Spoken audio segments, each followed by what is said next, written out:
We're good to go. Do you memorize it or you just go up?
All right, everybody ready?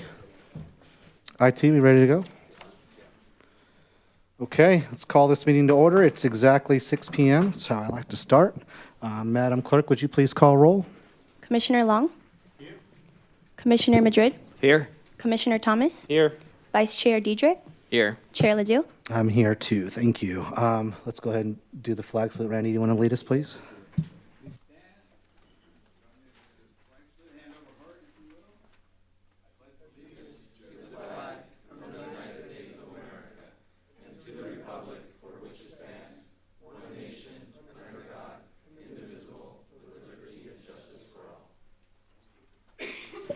All right, thank you, sir. Nobody ever wants to sit in the front. Just an observation. Okay, let's see. Are there any modifications to tonight's agenda? There are none. Okay, thank you. We'll need to get approval of tonight's agenda. All in favor, say aye. Aye. Any opposed? Okay. Madam Clerk, do we have any requests to speak on items that are not on tonight's agenda? We do not. Okay. Is there anybody in the audience that wants to say anything that is not on tonight's agenda? Come on up, please. If you could state your name up to the podium. This is the time for members of the public to address the commission about items which are not on tonight's agenda. The Brown Act limits the commission's ability to respond to comments on non-agendized matters at the time that such comments are made. Each speaker will be limited to 3 minutes on any single item. Okay, good evening. I believe the item it's a development that's taking place on Watson Road. Okay, if it's on tonight's Yeah. agenda, then we'll give you a chance to All speak right, at thank that you. time. Okay, thank you. All right, we'll need approval of the minutes. Can I ask the Planning Commission for approval of the February 28th minutes? All in favor? Aye. Aye. Any opposed? Okay, nothing on the consent calendar. We'll move right into the public hearing items. Item 9.1, the staff is recommending, this is the McCall Boulevard widening. Staff's requesting to continue the item to a date uncertain, correct? Okay, we'll need a second, I'm sorry, a motion and a second. Can I get a motion and a second for that? I move. Ben and Joe? Sorry, one moment, please. Sure.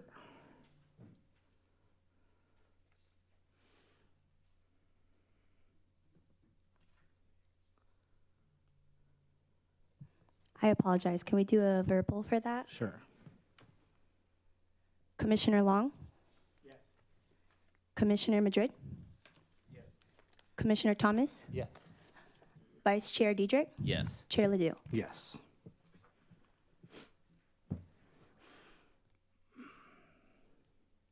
All right, I think that passed. Yeah. Yeah, that passed unanimously, excuse me. All right, moving on to item 9.2, Burger King. Could the Deputy Community Development Director please introduce this item? Good evening. Thank you, Chair. I would like to introduce Jessica to do the presentation just for a little bit of background. She inherited the project halfway through the process, and so she stepped in and helped us out. So we want to thank her for that. And this is her first presentation to PC. So Jessica, it's all yours. Thank you, Orlando. Good evening, honorable chair members of the Planning Commission. The items before us is for a proposed Burger King, major plot plan, conditional use permit, variance, and minor exception. Okay, so as you can see here, the project is situated on an irregular shaped lot located just on the northeast corner of McCall Boulevard and Bradley Road, just west of the Public Works Yard. The general plan land use designation and zoning designation for the project site is Economic Development Corridor, McCall Boulevard. The zoning designation does allow for a mix of offices, medical facilities, commercial serving uses.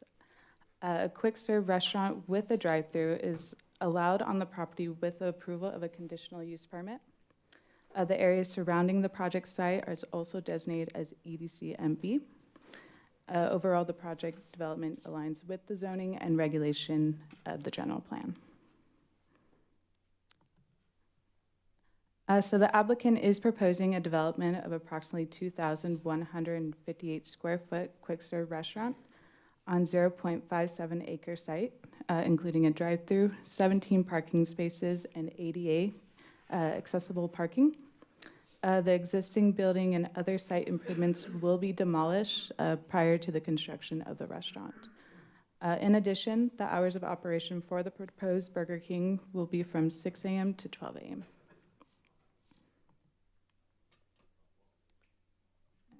So the regional access would be from the I-215 via McCole Boulevard interchange. The project site's ingress and egress would be via 2 driveways, one on McCole Boulevard and one on Bradley Road. The access from McCole Boulevard would be right in and right out only, while access from Bradley Road would not be restricted and allow full movement in and out of the site. Staff did require that the applicant to lower the existing grade in order to eliminate potential line of sight issues. So when you are exiting the driveway on Bradley Road, you'll be able to see the clear view of the intersection. So a total of 19 parking spaces are required. However, the applicant is proposing 17, along with a requested of a minor exception. The minor exception is being proposed to reduce the off-street parking and maximum at 10% due to the site constraints and configuration on the lot. So this will be allowing 2 spaces to be eliminated for a total of 17 parking spaces.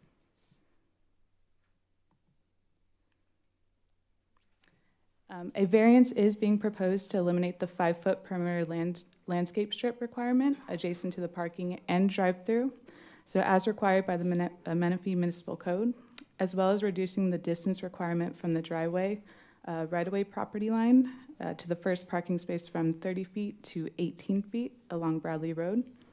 The project currently has 16.7 feet of existing landscape, which is within the proposed dedicated right-of-way off Bradley Road. So the findings have been drafted in support of the variance and are included in the resolution and attached staff report. The project includes landscape area totaling 13,956 square feet. Of this, 5,992 square feet counts towards the required on-site landscape area because of the remainder is within the city's public right-of-way and is not counted towards the on-site landscaping. So the 5,992 square feet exceeds the city's landscape ordinance requirement of the 10%. In addition, all parking areas will be featured with landscape screening of the form of trees and shrubs.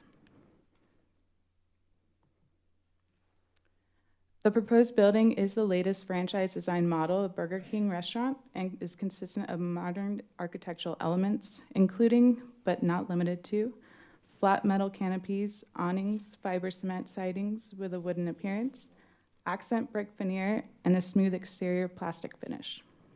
The roof lines are broken up to reduce the overall mass of the building, and the 4-sided tower elements provide additional depth and relief. All rooftop mechanical equipment is screened behind the parapet wall and will not be visible from the adjacent right-of-way. So these elements do contribute to a contemporary visual appealing design and reflects current and architectural trends.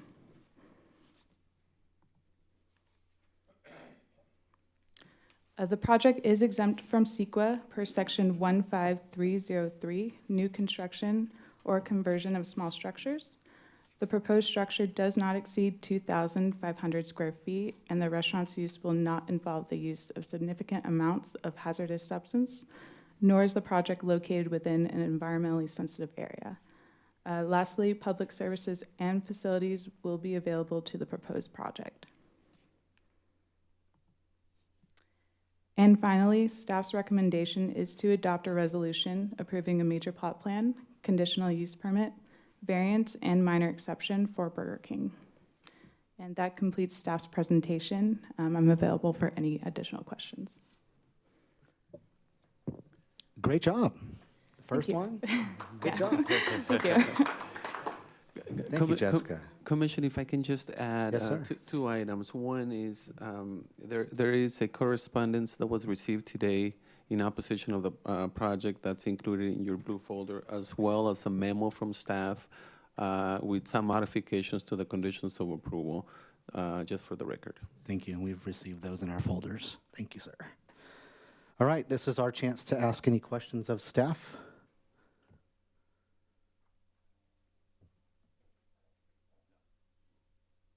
Chris? Okay. Ben?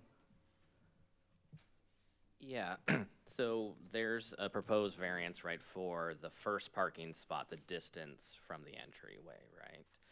And we've already reduced by 2 spots what the code required, right, or the standards require, right?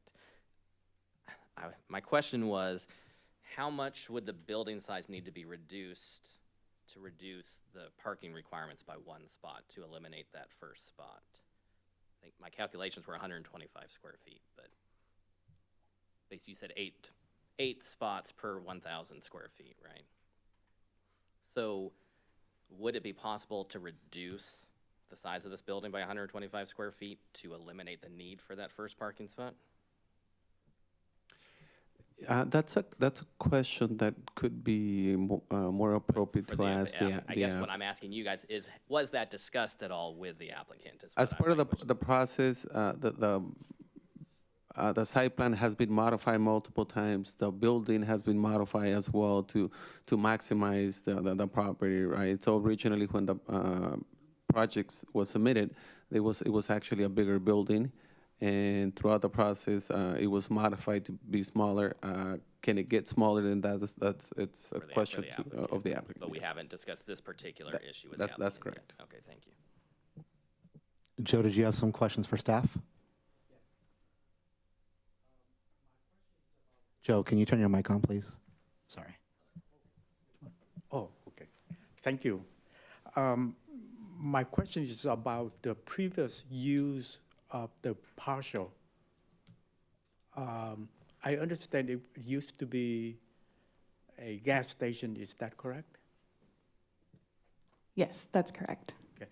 And has there been any remediation for the partial for now the use of the partial for restaurant purpose? That is correct. All the old underground tanks have been removed, and the site has been, it's in full compliance, correct? On the site right now, there are 2 columns, very tall. So they're going to be removed, right? Yes, they'll be removed. Okay. You mentioned 2 variances being considered. Can you go into detail each variance a little more? Yes, so the variance, so when Bradley Road does get improved, they will reduce the perimeter landscaping of the 5.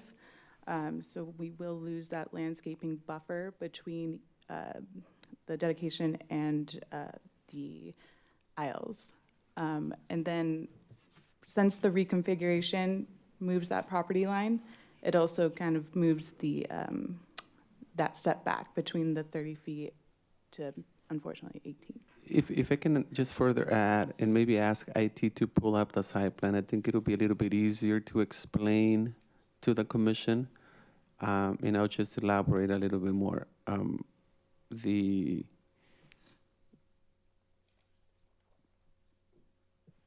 If we can go to the previous page, that one's perfect. Okay, so you see item A and item B. Item A, the code currently requires a minimum of a 5-foot landscape setback adjacent to the right-of-way when it's adjacent to either parking or a drive aisle. As you can see on the area that is labeled A, you have the drive-through lane that it's immediately adjacent to the new right-of-way. As part of the project, we require the property to dedicate to its ultimate right-of-way. So the property line was shifted to the right, and currently does not have a 5-foot landscape setback adjacent to the drive-through lane. So that's one request. The second request, which is labeled B, again, there's a code requirement that requires a minimum distance of 30 feet from the right-of-way line to the first parking spot. So again, because of the property line being shifted, it obviously makes it a little more challenging to meet that requirement. So two options. One was to remove the parking space, as Commissioner Dietrich indicated, and meet that requirement, or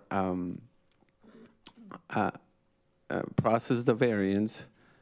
In this case, we still have, if you do a measurement between the parking space and the all right-of-way line, which it meets the 30 feet, right? So we're not pushing the improvements back. So we still have the distance there, but it's not met.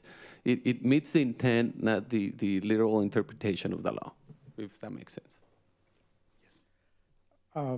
For variance A, is the red line the new border line, property line? I'm sorry, can you repeat the question? The red line now going along the partial, is that the new property line? That's boundary? correct. That thick black line, dash line, that's the new property line. Okay. And just for clarification, the variance request is only on the area adjacent to the drive-through lane where there's no landscaping. So the city is going to take over the left side of the boundary line, right? It's going to be dedicated to the Dedicated. city, correct? Okay. Is there any compensation for the city? No, that's part. It's standard procedure when you do development within the city, correct? Okay. For variance B, if you look at the first parking lot on the left and on the right, if cars coming in and parking at those two, would there be any traffic interference? Interference for the flow at all? Obviously, depending on the frequency of the turnover on those parking spaces, there would be some interference, obviously. Taking that into consideration, we required the applicant to make those two spaces, parking 2 and 2, for employees only, therefore trying to not have a lot of turnover on those two parking spaces. Again, we don't meet the 30 feet to the right-of-way, but we do have it to the old right-of-way, and again, the improvements will remain at the same location. Another question for the access from McCall Boulevard. I understand that McCall Boulevard at this section is going downhill, and traffic at this particular section is kind of high because of traffic from the highway exiting. So there's no dedicated road for making right turn into the restaurant. That's correct. There's none. Okay, that's my concern. Yes. Okay. And what's the partial adjacent to the subject site on the right? Is it a Menifee facility?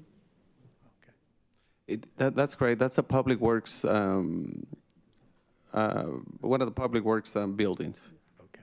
Okay. And no access from McCall Boulevard into that. No, they access off of Bradley, correct. Okay. Okay. Thank you. Chair, if Yes, ma'am. if I may just add a little bit more to the variance. So the variance is a tool provided through state law, but there are very specific findings that the commission is being asked to consider tonight, and I want to just make sure when we're considering those findings for a variance, one of the most significant things to take into consideration is the uniqueness of the property, right? And in this situation, we have uniqueness in size, we have uniqueness in configuration, and we have uniqueness in location in that it's on a corner, it's a triangle piece. The property as it exists right now, prior to any right-of-way dedication, is about just under 25,000 square feet. With the dedication, it goes to just under 20,000 square feet, so it's a small site as well. I just wanted to make sure that I shared that as well. Thank you. Yeah. Thank you for bringing that up, Cheryl. Can I follow up on that with one question? So, taking that into consideration, right, that it is very fact-specific to this particular site, right? What kind of precedence would come out of this if we were to grant these variants here? If other applicants on other properties came in and said, well, we want to have, a smaller setback from our parking spot on ours too, so we can have more parking, right? What kind of precedent are we going to set if we do allow that? I'll start, but I see our Assistant City Attorney has his light turned on too. Every project is analyzed for its individual characteristics. And so, again, the variance here is unique to this situation, to this property size, location, and configuration. So, when future projects come in, we will analyze them on their own merit based on that given project. But will they be able to cite to this and say, you did this for another applicant? It's very possible that they might, but again, as the director emphasized, it's all about the uniqueness of this property, and this property does appear to be very unique based on its shape, size, location, et cetera, and as laid out in the resolution. So certainly there could be some future applicants that suggest that they also deserve a variance, and staff will consider it, and if they also have some very unique characteristics that justify it, it can be brought forward. But you don't see a lot of variances, and there's a reason why. They are difficult findings to make. We have more questions for staff? Go ahead, Chris. Maybe, Orlando, you could discuss parking spots 1 and 2, what we discussed earlier about how it will be designated for employee only, which could possibly make it safer. Yeah, obviously, the intent is not to get a big turnover on those parking spaces, get a lot of cars going in and out. So the direction to the applicant was to designate those as employee parking only. Therefore, we don't have that movement and restricting full access on the driveway. So again, that was intentionally done to allow for a safer ingress and egress on the site.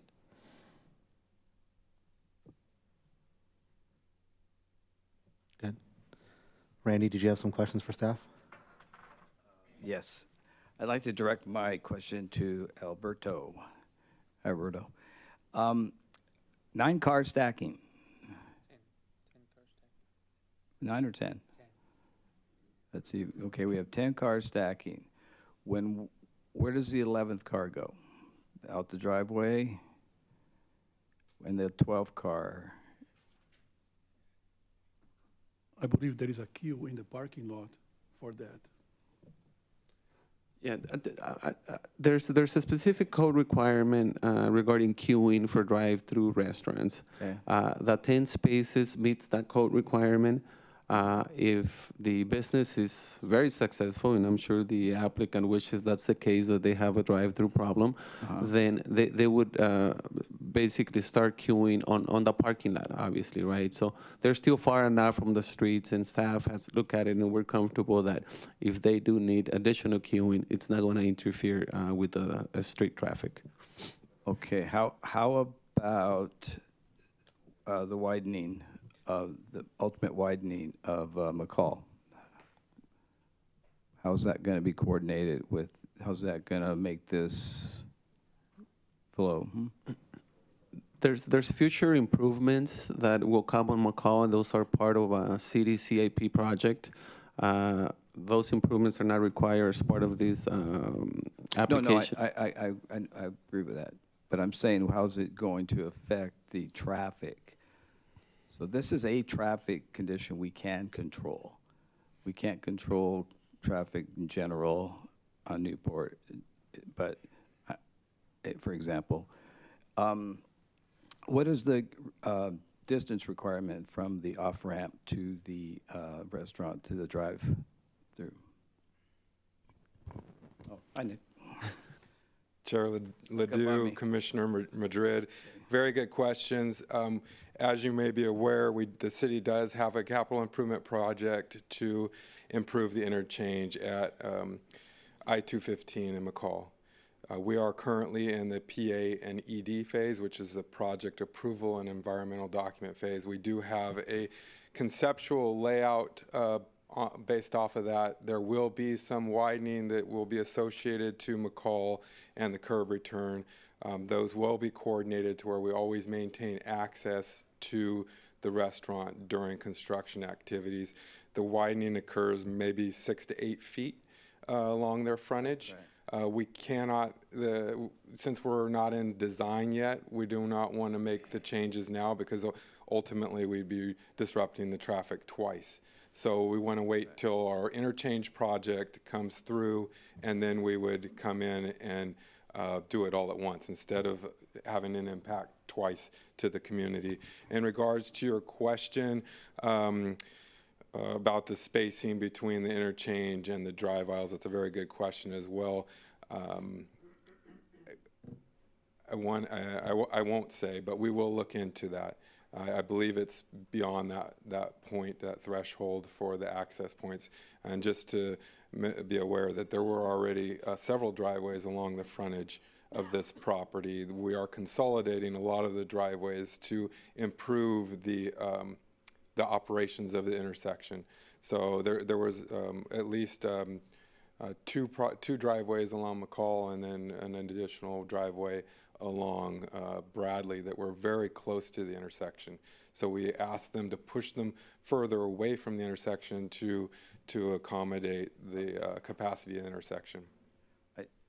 So you've shown me you take everything into consideration and you are very safety conscious, so I know that. My other question is, so being that it's close to the freeway, what if people on the freeway to and from their destinations are towing a boat, or there's a motor home, or much larger than normal car? As in for getting into that parking? Getting in and out of the parking lot. Yeah, that's a good question. They do not have facilities for oversized parking on that site, but that's consistent with a lot of fast food sites. Because one motorhome might take up 3-car length. Yeah. What would the hours be? I'm sorry, what are the hours? What would the hours of the Burger King be? Yeah, the hours of operation, The hours of operation will be from 6 a.m. to 12 a.m. Okay. What do you think, Nick, of the 5-foot setback elimination from Public Works?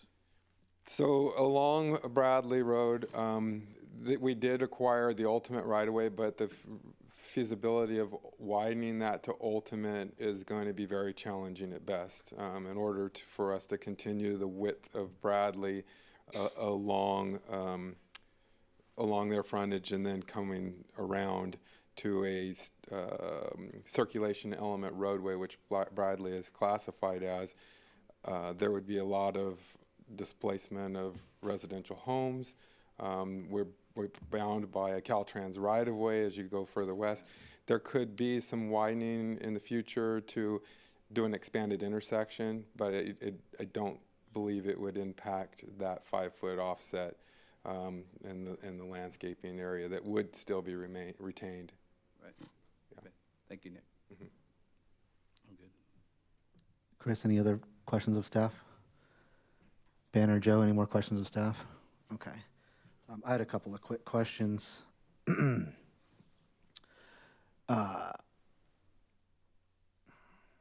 train of thought has left me. I'm getting old. So we talked about the remediation in the USTs.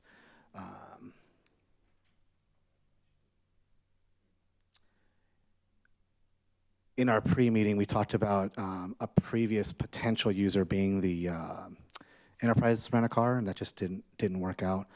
Has anybody else ever approached the city about a potential fast food or other type of use that maybe wasn't application pulled or whatever the correct terminology is? But Yeah, not to our knowledge, correct? No. no?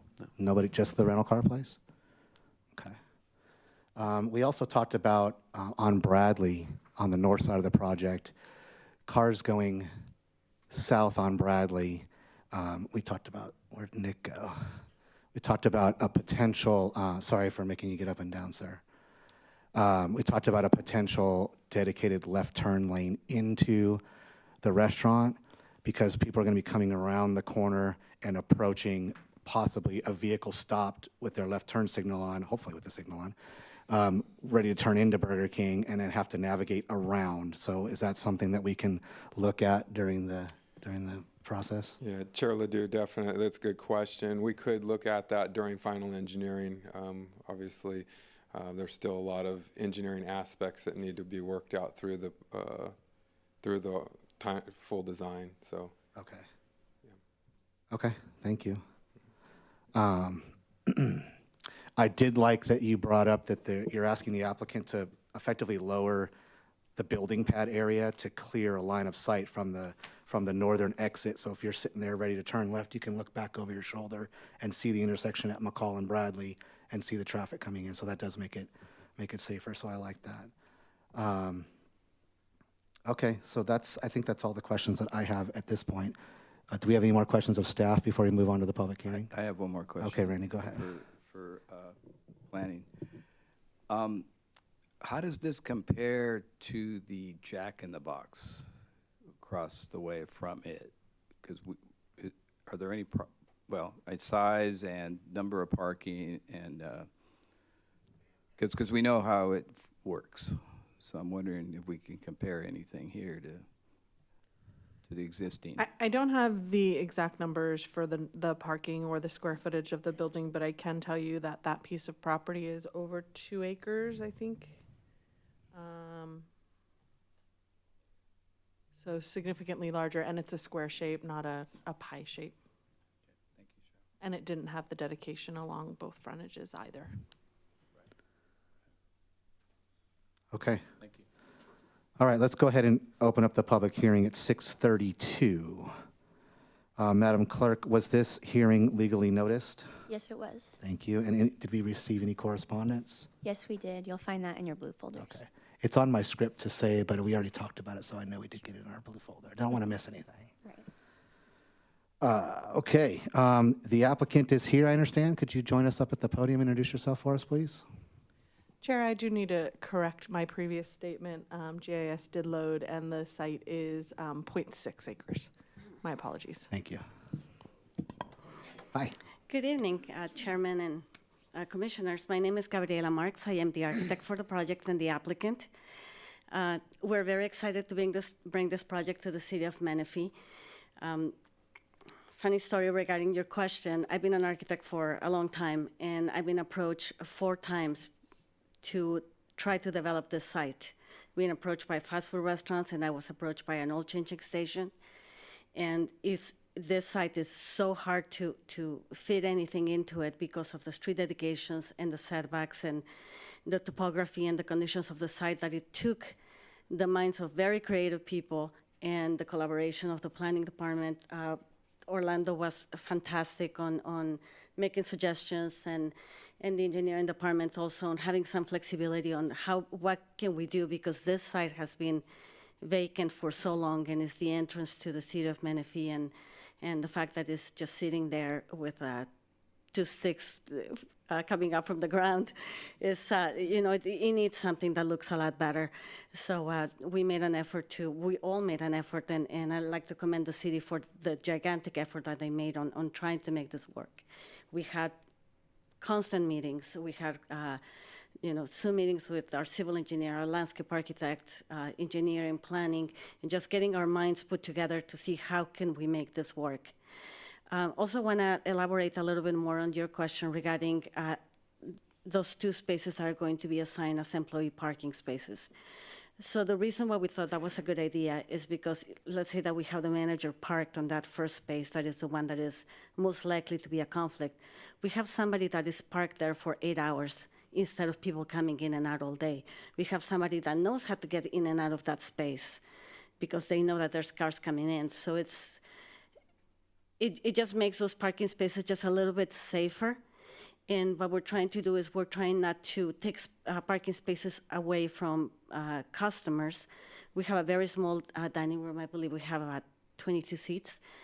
And we really can't afford to make it any smaller at this point. So that was another one of the creative ways that we figured that we could maintain adequate parking spaces for the customers and still leave those 2 parking spaces so they're usable. So employees are not taking employee parking spaces. Other than that, thank you for listening to this project tonight. And if you have any questions for me, I'm all ears. Thank you. There's one question, I have a few questions, but the one question I want to ask, as they're written today, do you agree to all of the conditions of approval for this project?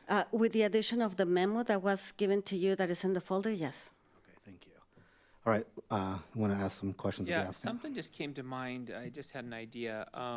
The city's being asked to give these 2 variances, which is not that huge a deal, but they are, and it does put the city a little bit at risk as far as future projects asking variances. It would be nice, and you just said something that triggered me, was this is an entrance to the city. And it would be really nice if something on the corner there of Bradley and McCall, is there some way, some kind of architectural or some kind of beautification in the corner beyond just standard landscaping could be placed on that corner? Because it's kind of a key entry point to the city right there. That's the first really thing they see. So I'm not sure. We've had some other projects that have either put up, like when they were going to put a wall up, we had them kind of put a little more architectural depth to it or something. I don't know. Maybe you could work with staff. I don't want to make this a requirement, but it's just a thought that would build a lot of goodwill with the city. If something down on that corner, right on the corner, some kind of entry monument, some kind of beautification there. As an architect, maybe you can help them come up with something. So I don't know. Of course, and we have done that before. We also have done monument signs that combine the monument sign of the business with a City of Menifee that would be signage. something, yeah. So we can definitely work with staff in doing something like that. So that just came to mind. Maybe staff, Orlando and Cheryl, you could work with him on her, I apologize, on that, and to kind of, I guess, use the word compensate for the city giving these variances. Understood, and my client is here, and he's just nodding, saying that Okay. I'm Not authorized looking for to agree anything, to that. You know, $1 million, but something could be done that's affordable. You know what, it'll just make the project better. I agree. Okay. Randy, do you have any questions of the applicant? Okay. Ben, do you have a question for the applicant? Okay, go ahead. Thank you. First one, and you hit on it already, that, you know, that you mentioned not really being feasible to go smaller. But so if you were to reduce the size by 250 square feet, which would eliminate the need for those 2 parking spaces, what would the restaurant look like if you were to reduce it by 250 square feet? It would eliminate most of our dining room, which is already tiny. And even 125 to eliminate 1 space. So that variance is being given because the dedication is being given. And as Nick mentioned, the chances of Bradley being widened are pretty slim. So the distance that you need by code between that parking space and the right-of-way is there and is going to remain there. So this building started off as the standard Burger King size, that is 3,000 square feet. And we've been chopping at it and chopping at it and chopping at it. So now we feel like we have squeezed as much as we can. And that's why the planning department felt comfortable supporting this variances, mainly because it's more like the paperwork of doing the variance, because that distance is going to be there and it's probably going to be there for a very long time. Right. Same as the landscape next to the drive-thru. That landscape, we're going to provide that landscape. We're going to maintain that landscape. It's just a variance on paper. It's not an actual reality. Yeah.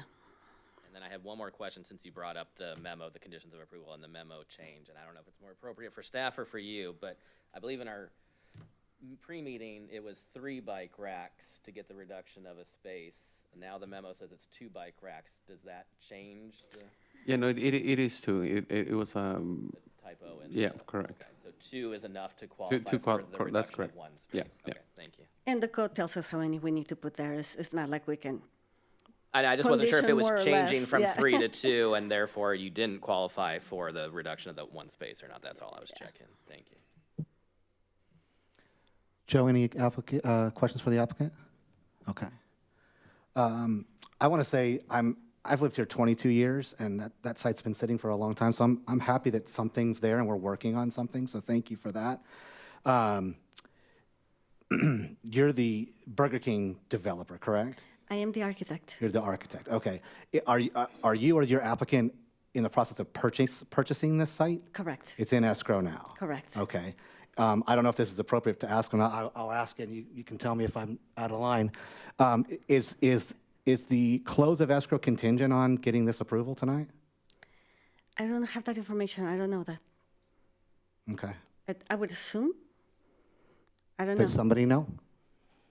If you can join us at the podium, just because we got to have your voice on the recording. Sorry about that. Can you give us your name too, please? Yeah, hi, my name is Jacob Brummel. I'm the Burger King franchisee. Thank you. To answer your question, I'm not certain of the language, but I do believe that passing and getting the approval from the chair is a necessary part in closing escrow. Okay. And not just me, from the whole commission. just to be clear. Thank you. You're welcome. Thank you. To piggyback on what Ben asked you, because that was a concern of mine too about the size of the building.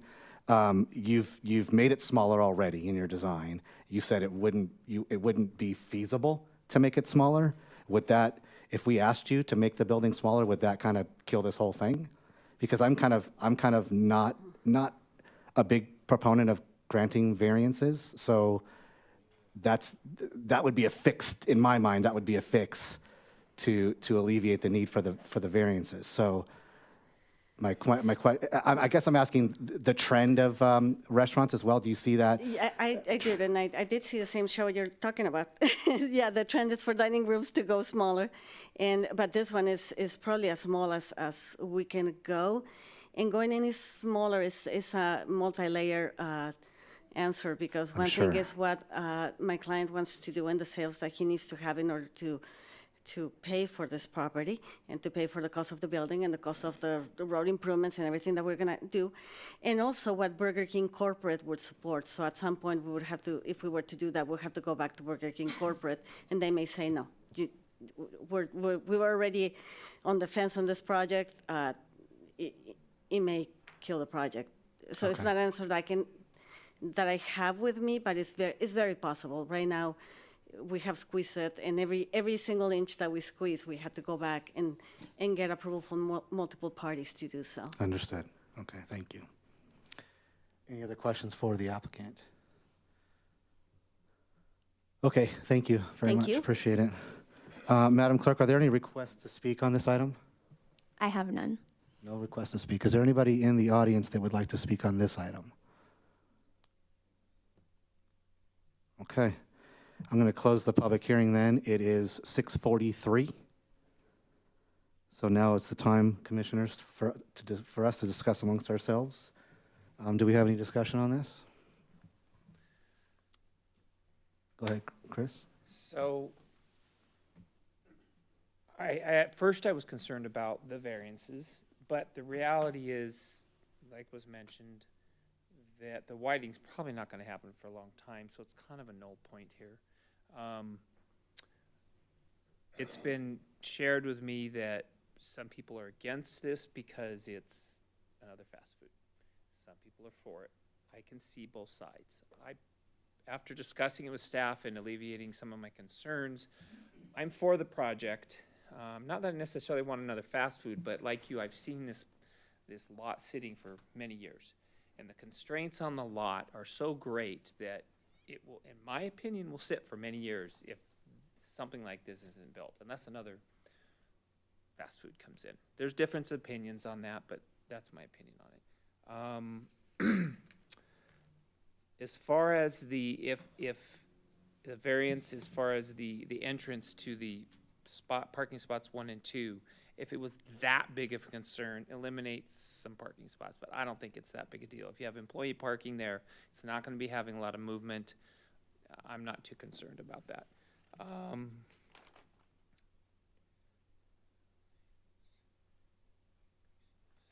So I personally am happy to see the poles go, the 2 big poles. And if the applicant would agree to, I would like to make it a condition of approval to put some kind of a monument on the corner or beautification, so that when we go into the city, it's not just looking at a hill, it's looking at something nice. I would be for the project. I agree with that part. I agree. So, that's my thoughts on it. Yeah. Any thoughts, Randy? Yeah, I'm having a hard time supporting this project with the variances. I know, I appreciate what the city attorney said, I appreciate how it works, but you know someone's gonna come through and they're gonna lawyer up. That's. Over what? Over what are they gonna lawyer up? You did it Just for granting Burger the King, you gotta granting do the it, variances. you gotta do it for us. We have 2 variances, we have 3 concessions, and 1 minor. Is that telling me it doesn't work? Planning says it works. Planning worked laboriously on this, the applicant worked laboriously on this. So I wish I could recommend that we can do a continuance and work on this further, but we've already seen we're beating a dead horse right there, right? So that's what I'm thinking. Discussion from my left. Go ahead, Joe. Yes. For this project, I'm concerned about the traffic on McCall turning into the parking lot. So that's my primary concern, the traffic condition on the road. Secondly, the previous use of the partial is, it used to be a gas station. So another possible use of the lot is another gas station coming back. And between a restaurant and a gas station, I would prefer to have a restaurant. Around the neighborhood, in the area, I see we have Jack in the Box, we see Black Bear Dining, McDonald's. So we should have more. We should have more variety within the same area. Normally, I recall that the city of San Marcos, they have the whole area, the whole street, all restaurants, all eatery. So having another one is an addition to, for the residents, better, more choices for the local residences. So that's my thought. Thank you. Yeah, I had some, very strong concerns initially about granting these variances and the precedent it would set. Some of that has been eased here based on our discussions. The fact that Bradley likely, not anytime soon, if ever, will actually be expanded to where it's actually going to be us granting a variance, right? It's in reality, they're going to be meeting the requirements until that happens. The fact that they're lowering the pad to improve that line of sight, and we're going to have that.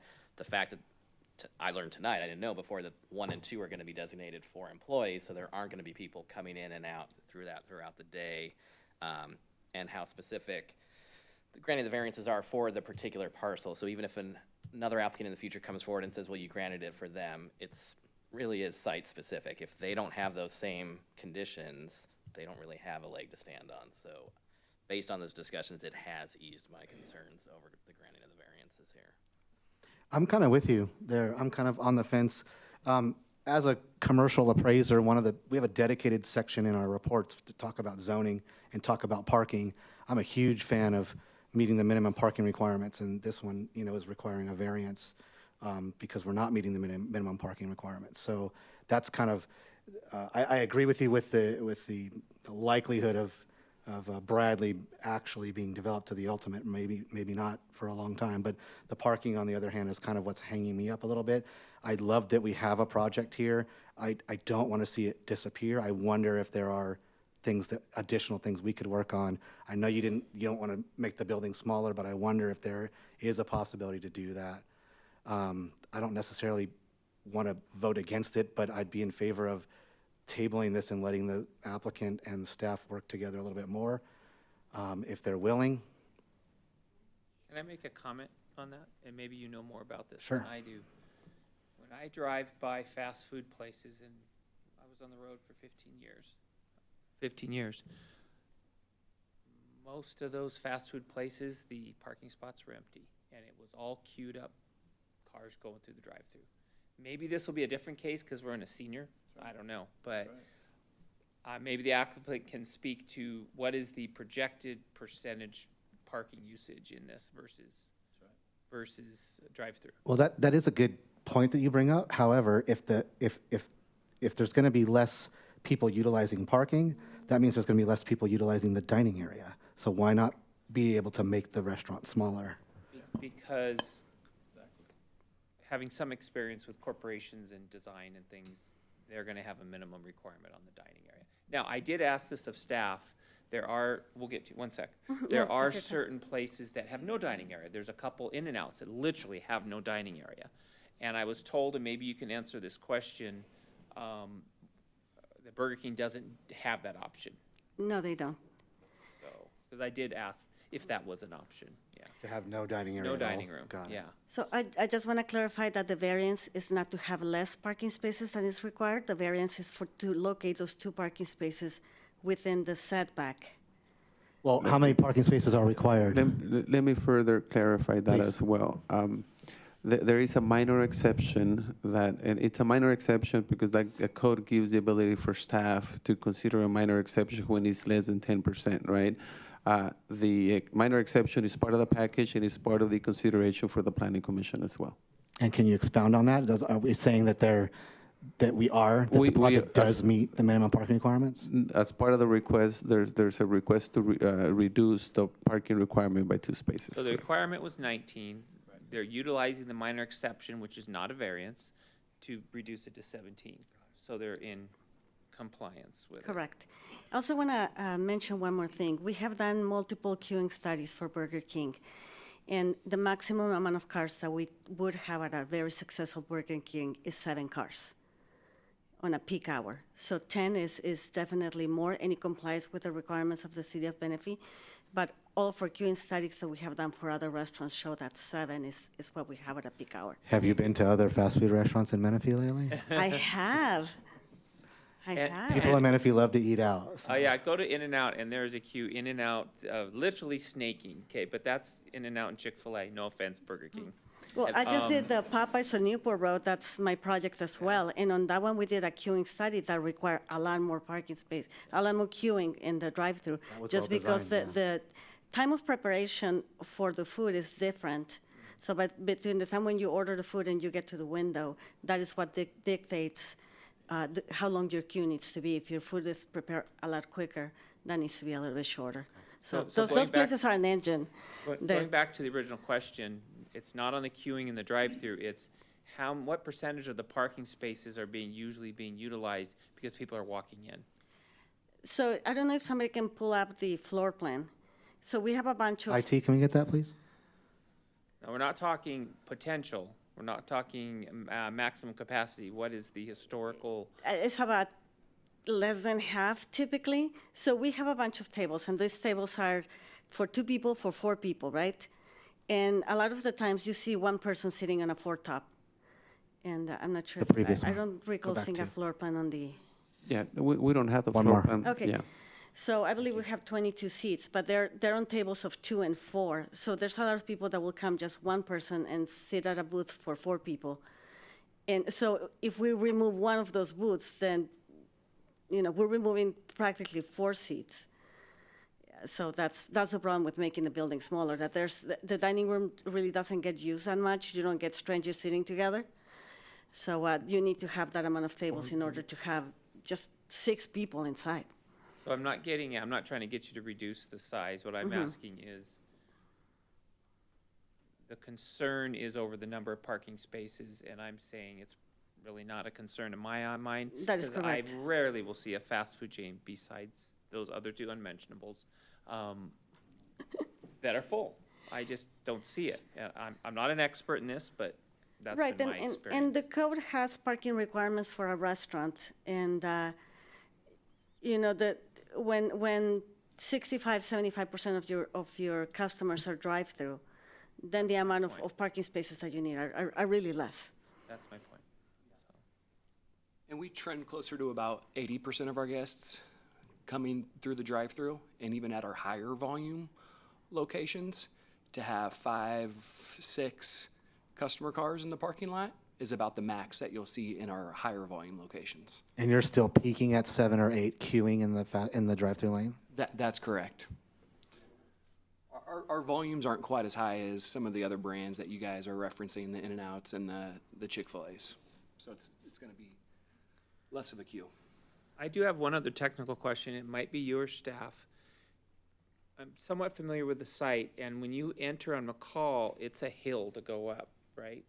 If that McCall widens and we push 5 foot over, is that going to increase the angle of the entrance to a? Nick's getting his steps in tonight. Yeah, it is. For sure. The slope's going to increase. Well, they're bringing the pad down. I don't know if that's gonna. Well, Yeah. they're only bringing the west side of the pad. Are you bringing the whole pad down, or They're just the west bringing side? the whole pad. Oh, the whole pad, Yeah, so okay. they're working towards, and we worked closely with them. The roadway will be extending out. A great question, Commissioner Thomas. We will be extending the roadway out at about a 1.5% cross slope. But their project is drastically lowering the pad and the elevations. And we worked through some design scenarios with the applicant on trying to adjust the pad, bring it down even further to make it more accommodable and reduce the slopes that are heading into the site itself. Because right now it is a mound. It's a pretty good hike up from McCall to the top elevation of that existing gas station. So. Okay, thank you. And can I ask Cheryl one more thing, and maybe Orlando, both of you? It's been brought up, what are some other potential uses? Realistically, from a economic development point of view, what other uses could be for this pad besides fast food and a gas station? And my understanding is when it was a gas station, it had financial difficulties because it didn't have enough room there. So what other economic uses are realistically viable for this location? I'll take a crack at it, and then you can add some more information. Obviously, a use that could potentially fit on site, you're probably looking at a small office building, right? Your accountant, your real estate office that doesn't yield too many parking spaces. The question is the economics, right? You know, the price of the land, and does that work or not, right? So at sit-down restaurant, very unlikely you're looking at someone that needs 4,000 to 5,000 square feet, right? That also requires more parking. So it's very unlikely that we would get a sit-down restaurant to occupy this site. Any more discussion for us? I just want to say, I think this was a really good discussion, one of the better ones that we've had on projects, kind of going back and forth.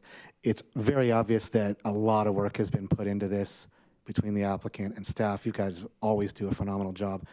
It feels to me like you have really touched on every aspect that we're asking about, and so I was kind of on the fence, but I kind of feel a little bit better now having fleshed all of this out. So I don't know if you guys feel the same way, but if we have no further discussion, then we're going to move on to the vote. No? Okay. So there is one resolution for adoption. We'll need a motion and a second to approve staff recommendations. Can I get a verbal motion and second? I'll motion. Joe moved. You in a second? Chris is second.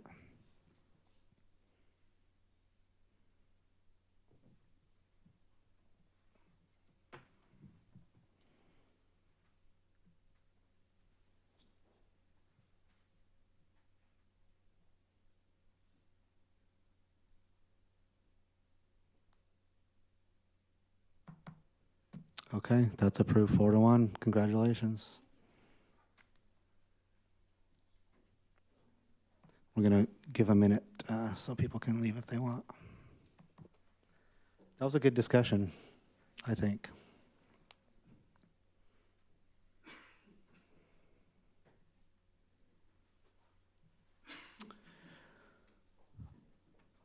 That's a unique property, and you guys did a good job, I think, trying to fit this in. So, good job. Thank you, Jessica. All right, moving on to 9.3 D Capri Residential.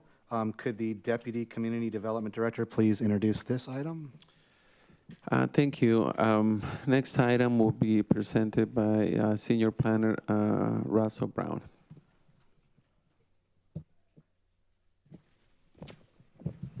All right. Thank you, Orlando, and good evening, Chair and Commissioners. As previously mentioned, the item before you tonight is the D Capri tentative parcel map and plot plan. The project is located north of McCall Boulevard on the southwest corner of Murrieta Road and Chambers Avenue. The site is approximately 1 mile west of Interstate 215. The project site is zoned low-medium density residential with a general plan land use designation of 5.1 to 8 residential dwelling units per acre. The proposed project density comes in at approximately 7.97 dwelling units per acre. The project as proposed is consistent with the existing zoning classification and land use designation. The project includes a tentative parcel map to subdivide the existing 7.65 acre lot into 3 parcels for condominium purposes. The project includes 61 single-family detached units, along with 3 common areas or park areas. The applicant is proposing 4 floor plans with 3 unique elevations, the Craftsman style, farmhouse, and Spanish. And the habitable square footage of each unit is ranges from 1,766 square feet to 2,022 square feet. And each unit has a 2-car garage to accommodate the on-site parking requirement. Access to the site is through 2 full-access driveways along Chambers Avenue. And as is customary with developments of this nature, the applicant will be required to construct adjacent frontage improvements along both Chambers Avenue and Murrieta Road as a result of the project. The project includes 35 surface parking spaces to accommodate guest parking, which are evenly distributed throughout the site. The project includes more than 140,000 square feet of landscaped area, along with 3 park areas, including a small dog park. Each unit has an average of 1,100 square feet of exclusive patio area. And the project includes a unique motor court design, which includes decorative concrete paving in the motor courts, as well as at the primary entrances to the development. And as previously mentioned, the project includes the 3 park areas. First, a 3,300 square foot pocket park along the eastern boundary near Murrieta Road. A 6,000 square foot centrally located park along the southern boundary, which includes an approximate 3,000 square foot fenced in dog park. And the largest park is a 15,000 square foot area with turf along Chambers Avenue, and that also includes a 375 square foot metal shade structure or something of similar comparable material. As previously mentioned, the project includes 3 architectural styles: Spanish, farmhouse, and Craftsman, along with 4 unique floor plans. All plans are 2-story elevations, with plans 1 and 2 being 3 bedrooms and 2.5 baths, and plans 3 and 4 being 4 bedrooms with 3 baths. And again, each unit has their own 2-car garage. All building elevations facing the public right-of-way will be enhanced by incorporating upgraded materials while utilizing pop-out features to create articulation and depth at the building facades. CEQA, so a mitigated negative declaration was prepared for the project with the public comment period occurred from between February 11th and March 13th. No public comments were received on the project. And MMRP, or a mitigation monitoring and reporting program, was prepared, and it identifies some minor mitigation measures for the project. And staff's recommendation is to adopt a resolution adopting a mitigated negative declaration in MMRP, and adopt a resolution approving the tentative parcel map and plot plan for D. Capri, subject to the conditions of approval and findings incorporated in the staff report. And that completes staff's presentation, and we're available if you have any questions, as is the project applicant, Oliver Mujica. Awesome. Thank you, Russell. Great job as usual. Do we have any questions for staff on this project? Nice project. No. Okay. Chris? No? Yeah, if Orlando could discuss what we talked about in our meeting. One of the questions was if possibly IT could pull up a Google Map version of that. My question was, was there going to be any traffic signal at either Chambers and Murrieta or Thornton and Murrieta? And the answer was there is one that they just completed at Thornton and Murrieta.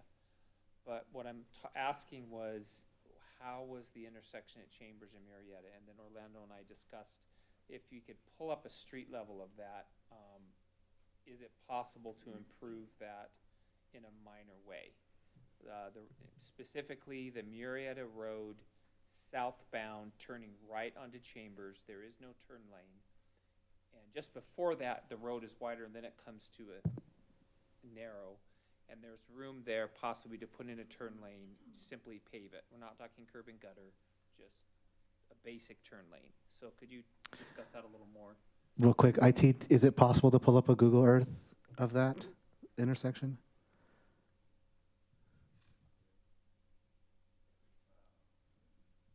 Just like that, thank you.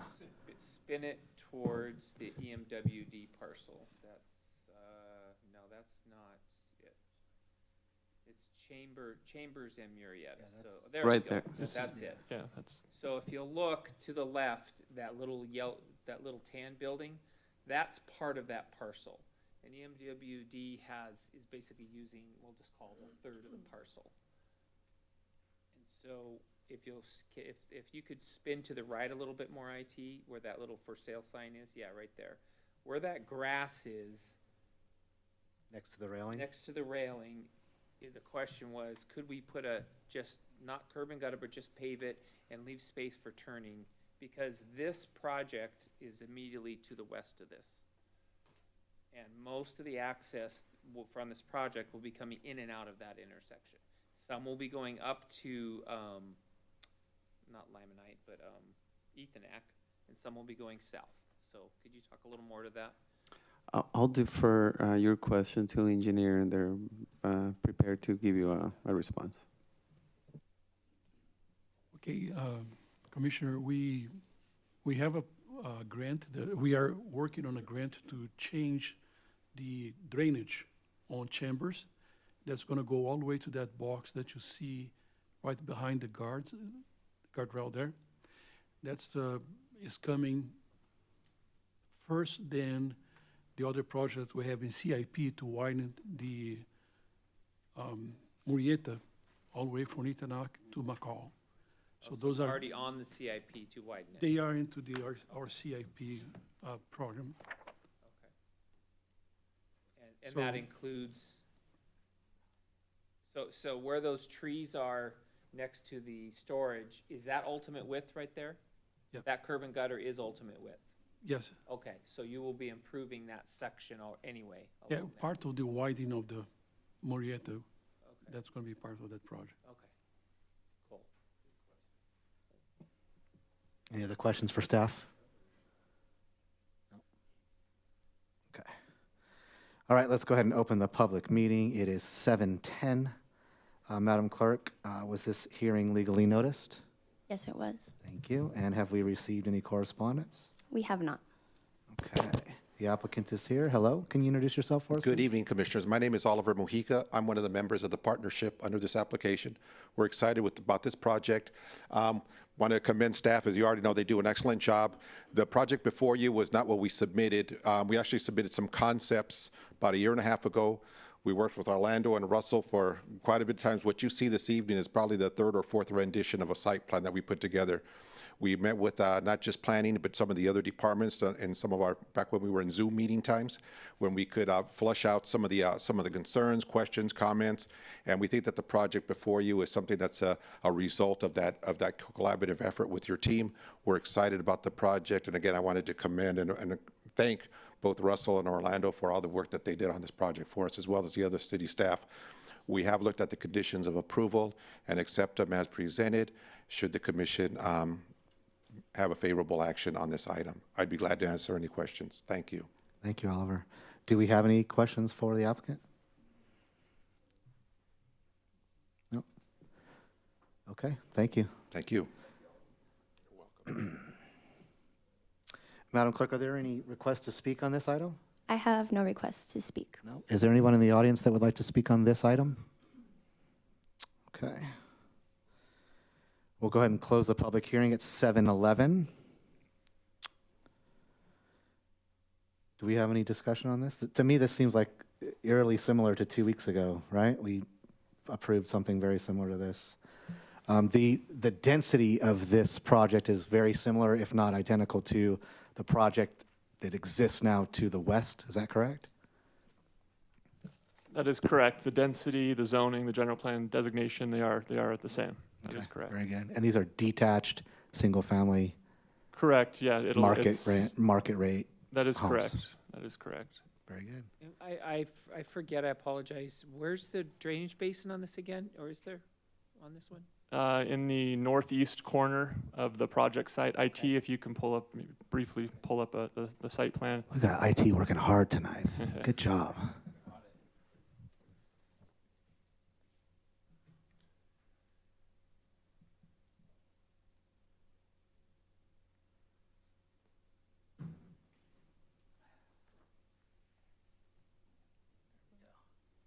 There you go. Okay, good. So northeast, upper right corner. That's right at the corner of Chambers and Marietta. Yeah, I think it's an approximate 8,000 or so square foot basin. Obviously, in addition to that, there's the 3 pocket parks, plenty of landscape, pervious surfaces.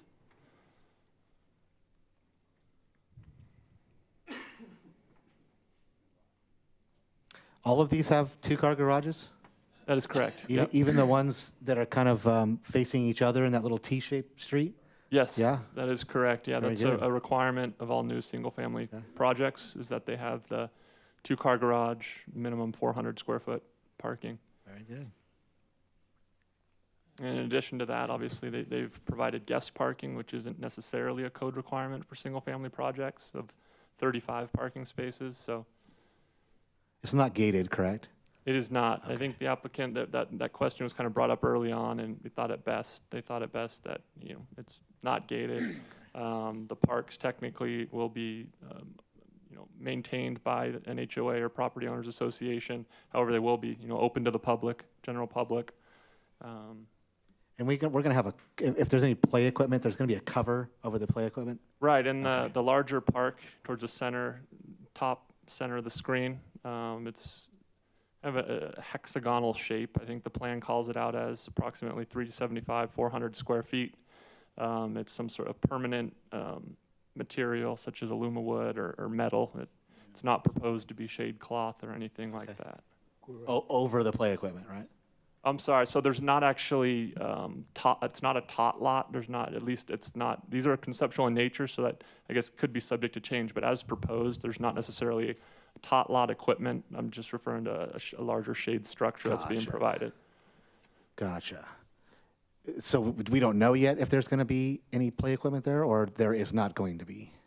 There is, as currently proposed, there is not play equipment. Okay. And what's proposed for the southern border? Is it cinder block wall? Is it structural iron? What do we? It's a block wall, so approximate 6-foot block wall with decorative cap. There is a budding parcel to the south that's currently vacant. It's essentially the same size and layout as this site, but it is vacant. We haven't seen any sort of development proposal for that, but it's proposed as a decorative block wall. Speaking of that site, that site will have or does have access from Marietta Road, right? Right. So we're not cutting off any access. Right. Okay. Okay. Joe? One feature about this project that really got my attention is the 3 parks. You have dog park, the main park, and the pocket parks. So yes, I'm in favor of this project just because of the parks. Thank you. Any other discussion? I really like the balance. Well done, staff and applicant. Very nice. Okay, ready to move on, Chris? Okay. All right, there are 2 resolutions for adoption. We'll need a motion and a second to adopt staff recommendations. So moved. I'll second.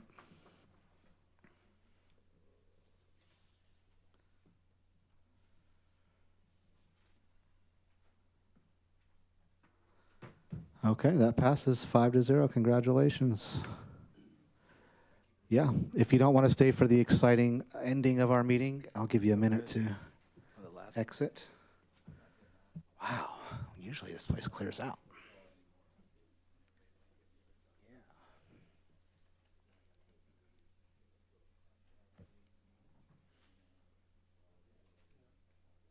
Thank you, IT. You are on it tonight. Okay, item 9.4, the Menifee North Specific Plan Amendment. Could the Deputy Community Development Director please introduce this item? Thank you. Last item for tonight, Brandon Cleary, our Associate Planner, will be presenting. Thank you. Good evening, Chair and Commissioners. The project before you is the Menifee North Specific Plan Amendment number 5 and tentative track map number 38132 and 38133. The project is proposed in 2 different planning areas within the Menifee North Specific Plan. The first one's Planning Area 9, which is east of Palomar Road, west of Junipero Road, south of Watson Road, and north of Highway 74.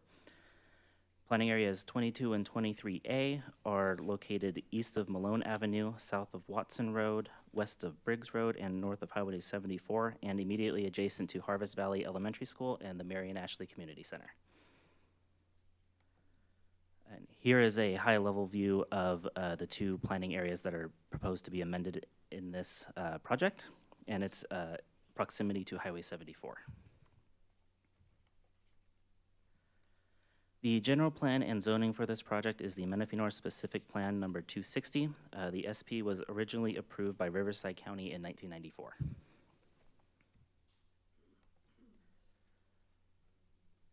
The applicant proposes to modify Planning Area 9 to establish new density, number of allowed dwelling units, acreage, development standards, permitted and conditionally permitted uses, along with tentative tract map number 38132. And then for planning areas 22 and 23A, the applicant proposes to combine them into one planning area called Planning Area 22 and redesignate what was Planning Area 23B as just Planning Area 23. Additionally, it will establish a new density, number of allowed units, acreage, development standards, permitted and conditionally permitted uses, along with tentative tract map 38133. Prior to getting into the details of the specific amendments to each planning area, staff wanted to discuss the Senate Bill 330, which requires a no net loss if a project is reducing units in one planning area. For example, if one planning area is reducing by X number of units, they have to increase the density of another planning area to accommodate for such loss. For this project, originally, planning areas 22 and 23A allowed for a total of 209 units. With this amendment, the applicant is proposing to allow up to 145 units in planning area 22, which is a 64-unit reduction. Therefore, planning area 9 had to be increased by 64 units, from 106 units to 170 proposed. That's overall allowed units to be built. There was no change in the number of units allowed within the specific plan. Total, there will still be 315 units allowed between the two planning areas. For planning area 9, as approved, it allows for 106 dwelling units at 3.5 dwelling units per acre with 7,200 minimum square foot lots on 30.5 acres. The proposal is to modify it to allow 4,300 square foot minimum lots on 29.4 acres at an established density of 5.8 dwelling units per acre, totaling 107 allowed dwelling units. The difference in acreage was due to right-of-way dedications for frontage improvements on Palomar Road and Junipero Road, immediately adjacent to the project site. The proposal also includes new development standards that is consistent with the proposed density and lot sizes, including changes to the lot area, the width and the depth, and the setbacks proposed for the project.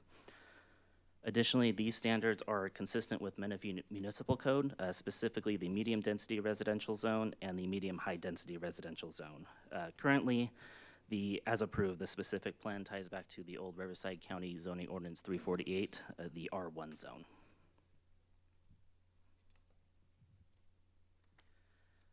The project also proposes to establish permitted and conditionally permitted uses for the project site. These are also consistent with the medium-density residential and medium-high-density residential uses allowed in the Menifee Municipal Code for the similarly density zones. These can include accessory dwelling units, bed and breakfast, single-family detached houses, as will be proposed later in this project.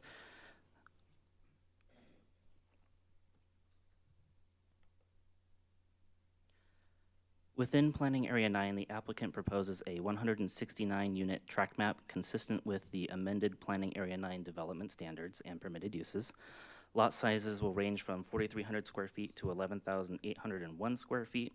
It also establishes a tot lot between just north of Lot 152 and west of Lot 126. Additionally, there will be a water quality basin in the southwest corner of the project. The proposed tract will act as a buffer between the rural lots to the north and the future very high-density residential immediately adjacent to the south in Planning Area 11. Additionally, the city requested increased lot sizes along the northern boundary to act as a transition to the rural 1-acre lots directly to the north. There will also be a landscape buffer between those lots and the existing rural lots with a block wall and drainage features to accommodate runoff. Additionally, immediately adjacent to the east is Planning Area 10, which in the specific plan calls for a community park. Both planning areas projects will be contributing to that park as established in the conditions of approval. As for landscaping, the project proposes a mixture of HOA and CFD maintained landscaping and will include various amenities within the proposed tot lot, including a matte gray metal shade structure over the picnic areas, bike racks, water fountains, playground sets, to name a few. And additionally, the project proposes monument signs for the tot lot and the entrances to the project site.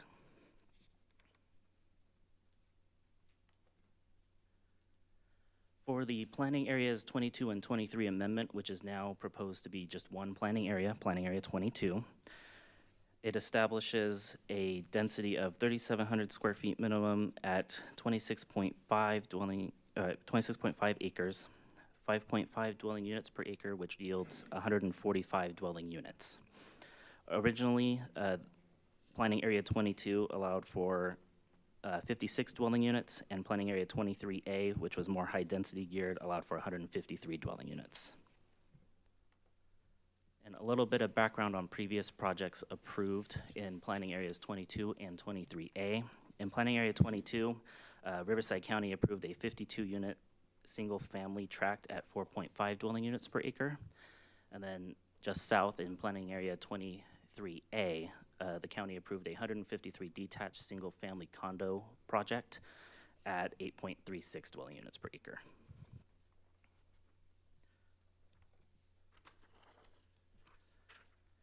Similar to Planning Area 9, the applicant proposes to establish development standards consistent with the Menifee Municipal Code, specifically the medium-density residential and medium-high-density residential zones. The original development standards tied back to the R3 zone in the Riverside County Zoning Ordinance 348. These changes would include modified lot sizes, dimensions, and setbacks.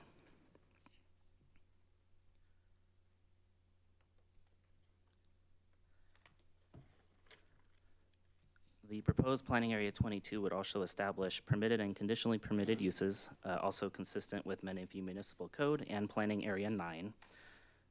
As said before, these original allowed uses tied back to Riverside County Zoning Ordinance 348.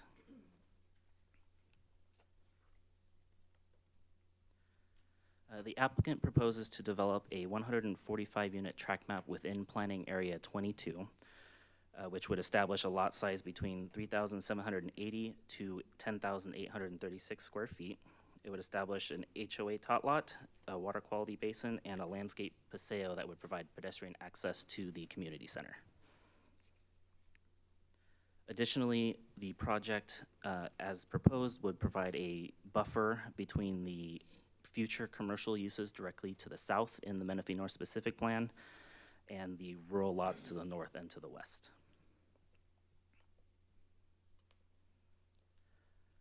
The map proposes additionally a mixture of HOA and CFD maintained landscaping. The HOA tot lot will include amenities similar to Planning Area 9's, such as a matte gray metal shade structure, playground set, picnic benches, bike racks, to name a few. The landscape paseo, as mentioned earlier, will provide pedestrian access through a meandering walkway and will include a mixture of ground cover, bushes, and trees. The paseo will be located at the southern end of the Marion Ashley Community Center, as shown in the landscape plan on the screen. I wanted to mention as well, the project completed an addendum to the final EIR, which determined that the original EIR's mitigation measures are still applicable and suitable for this project today. Therefore, only an addendum was needed. Additionally, we received public comment from the Western States Regional Council of Carpenters addressing their support for the project, a letter from Riverside County Flood Control addressing general maintenance items for flood control maintenance between the city and the county, and a phone call and an email from an adjacent resident discussing the public hearing requirements and their concern with the buffer between her proposed rural residential lot to the north of Planning Area 9 and the lots inside that tract that was proposed. We discussed over the phone, and I believe we addressed all of her concerns. Therefore, staff's recommendation is to adopt a resolution recommending City Council adopt addendum number 2 to the certified final environmental impact report for the Menifee North Specific Plan, adopt a resolution recommending City Council approve planning application number PLN 21-0276, Menifee North Specific Plan Amendment number 5, adopt a resolution recommending the City Council approve tentative track map number 38133, which is PLN 21-0272, which is generally located at the southeast corner of Watson Road and Malone Avenue, and adopt a resolution recommending City Council approve tentative track map number 38132, which is PLN 21-0274, which is generally located on the east side of Palomar Road, approximately 350 feet south of the Watson Road and Palomar Road intersection. This concludes staff's presentation. We are available for any questions. In addition, I believe the applicant is here and has a presentation ready at the appropriate time. All right, thank you, Brandon. Appreciate it. Good job. This is serving as a recommendation to City Council from us, correct? Tonight, okay. That is correct. All right, do we have any questions for staff? Ben? So, quick question. With these changes, are there any changes to unit counts from what was previously approved to what's going forward? No, so as approved today, the total amount in all three planning areas, planning area 9, 22, and 23A allowed for 315 units. The proposed project will still keep the 315 units. However, one track map is building 1 unit less than planning area 9's allowed 170 units. So if we were to recommend to City Council to move forward, we would not be approving any new houses by approving. That's correct. Thank you.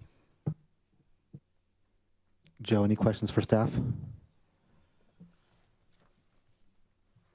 I don't know whether I understand correctly, but one area you have increase of units and one area you have a decrease of units. So for the area with the increased unit, how do you, what measure for the road, for access road, to accommodate increased traffic with the increase of units? The Palomar Road and Juniper Road, which border the property on the west and the east side of the project, will be improved to City of Menifee standard for those roadways. The addendum didn't require any future mitigation for the traffic associated with the increase in units. Okay. This is second question. For the outer area being adjacent to an elementary school, what kind of traffic interference from the school to the residential residents living within this project, or the vice versa? So the access sites, IT, can you pull up the site plan for the second track map in the PowerPoint?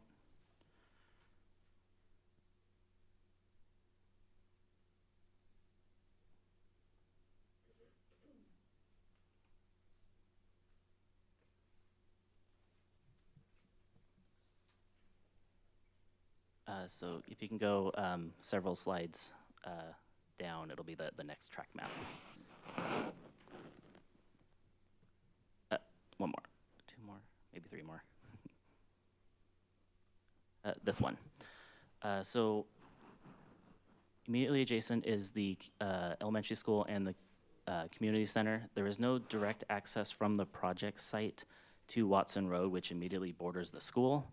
Additionally, all other traffic will be funneled south towards Recreation Center, which is a shared access point between the community center and the tract.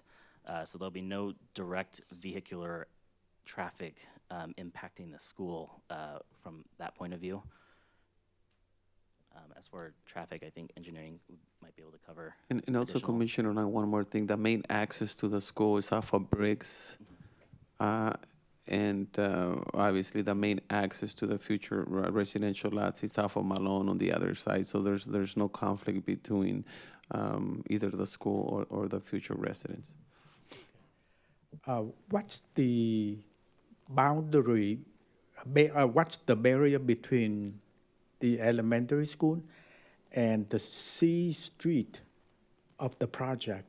Is it going to be a wall, or what kind of wall? There'll be a decorative block wall there along with landscaping, so trees and bushes providing a barrier between C Street and the community, or the elementary school. So you won't be able to see through it or anything like that. How tall would the wall be? 6 feet. 6 feet, okay, yeah. Thank you. Mm-hmm. Quick question about that. So there's no walkability from the housing to the elementary school? The kids that live in that neighborhood would not be able to walk directly to the elementary school? Not directly. The closest access point, there is an emergency vehicle access point at the northwest corner of the project, which will also act as a pedestrian access point, so that would be the closest one. So they'd have to go to Malone, go up to Watson, and then over to the school. Could we go back to the presentation of the allowed uses and we'll look at planning area 9 first and then 22? So is the red the current or the new uses that are being put there? The red is the new uses that weren't specifically listed in Riverside County Zoning Ordinance 348. And just to note, they are the same exact uses for both planning areas. Okay, and the P stands for permitted and the C stands for a CUP or something? That's correct. So I would, what is the definition of a group residential facility? Is there a definition of ages, type, treatment, or what they're doing there?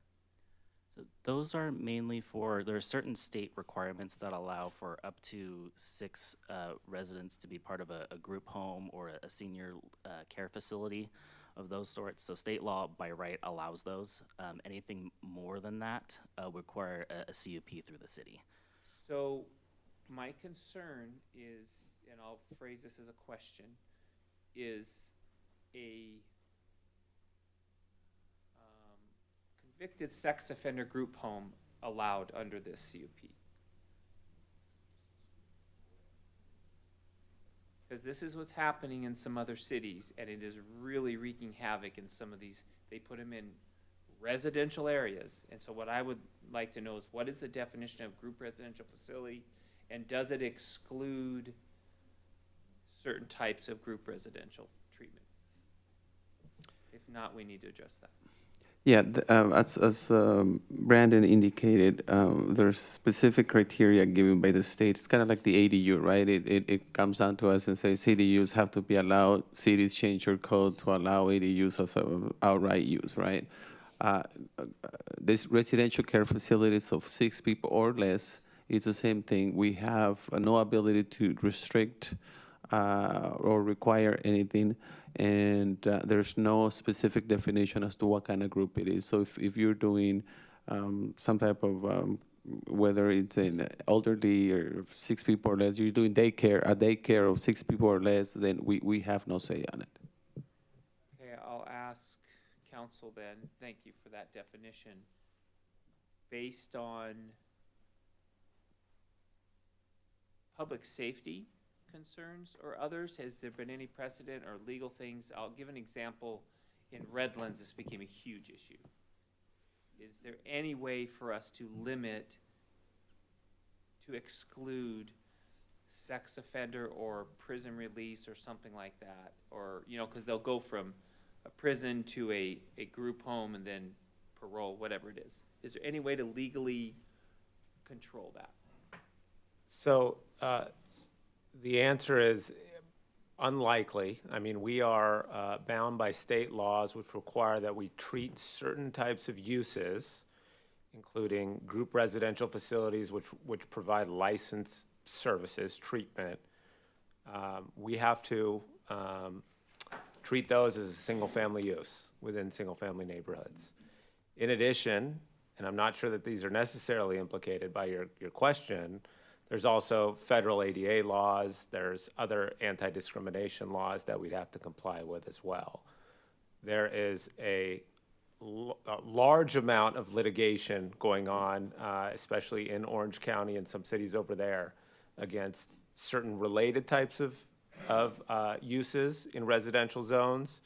The courts have not been particularly forgiving to cities and have generally been very much on the side of the individual, especially under the ADA.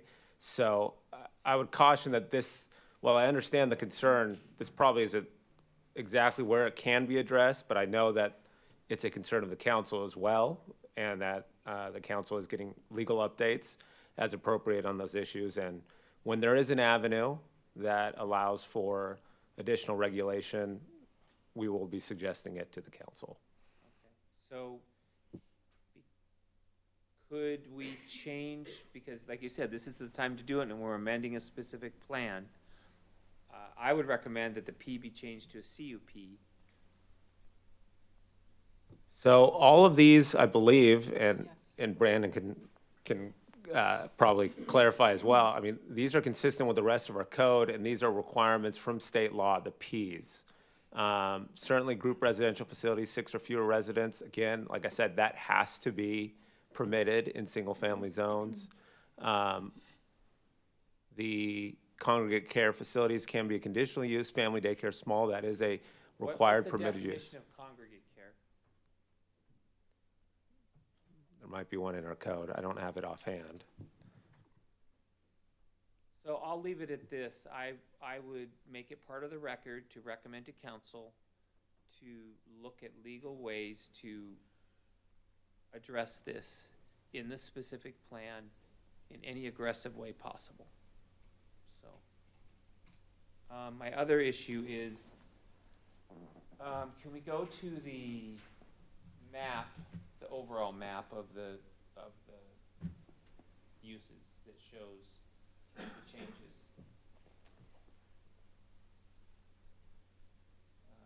No, to the whole project, someone that's yellow and orange and all the pretty colors. It was closer to the beginning of the PowerPoint. Additionally, I have a congregate care facilities definition if you would like to hear it.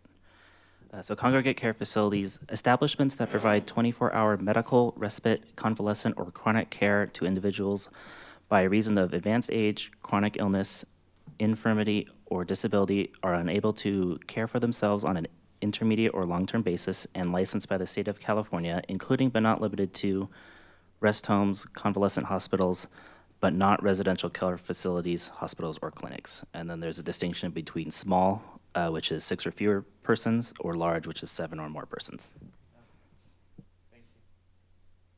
No, we don't, that, what I'm referring to doesn't fit in there. Okay, so PA 10 is a large community park, that's great. And my understanding is that PA 9, what goes in there is the idea that they won't be putting parks in PA 9, that most of the people, residents, be using PA 10? Is that the idea there? That is correct. So is PA 9 conditioned to, well, obviously you've got Quimby, but maybe we have some additional requirements. Are they just paying Quimby and that's all going over to the PA 10? Is that what's happening there? No, so the conditions of approval establish that they're supposed to enter into a park agreement, a park development agreement, to establish the eventual construction of Planning Area 10's park. So condition 49 says that plans shall be approved by the 550th permit issuance within the specific plan. 550th, okay. Currently, there's only 213 built, so this project or the next one will be required to submit plans and get them approved for the design of the park.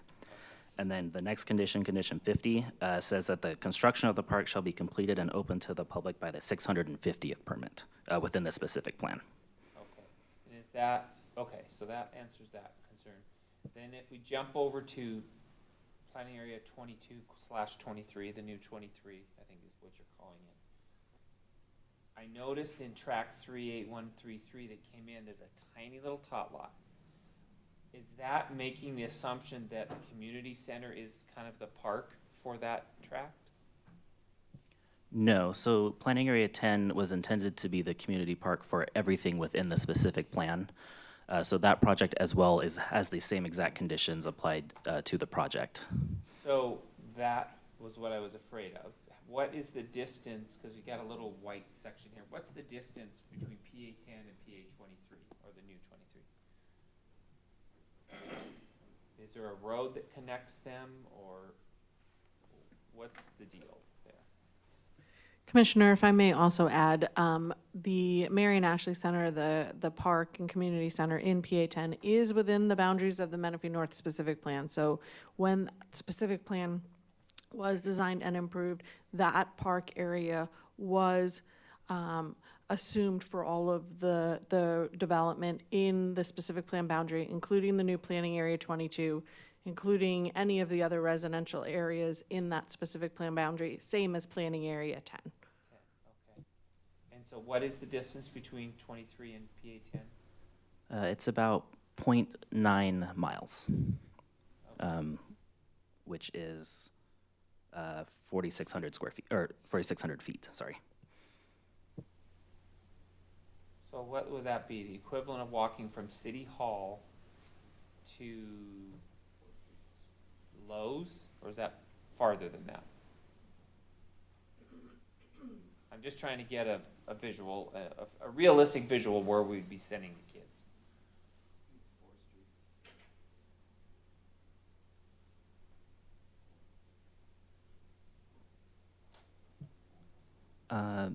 Based on measurements, it'd be closer to the southern end of Santa Rosa Academy from City Hall, from this location. Okay.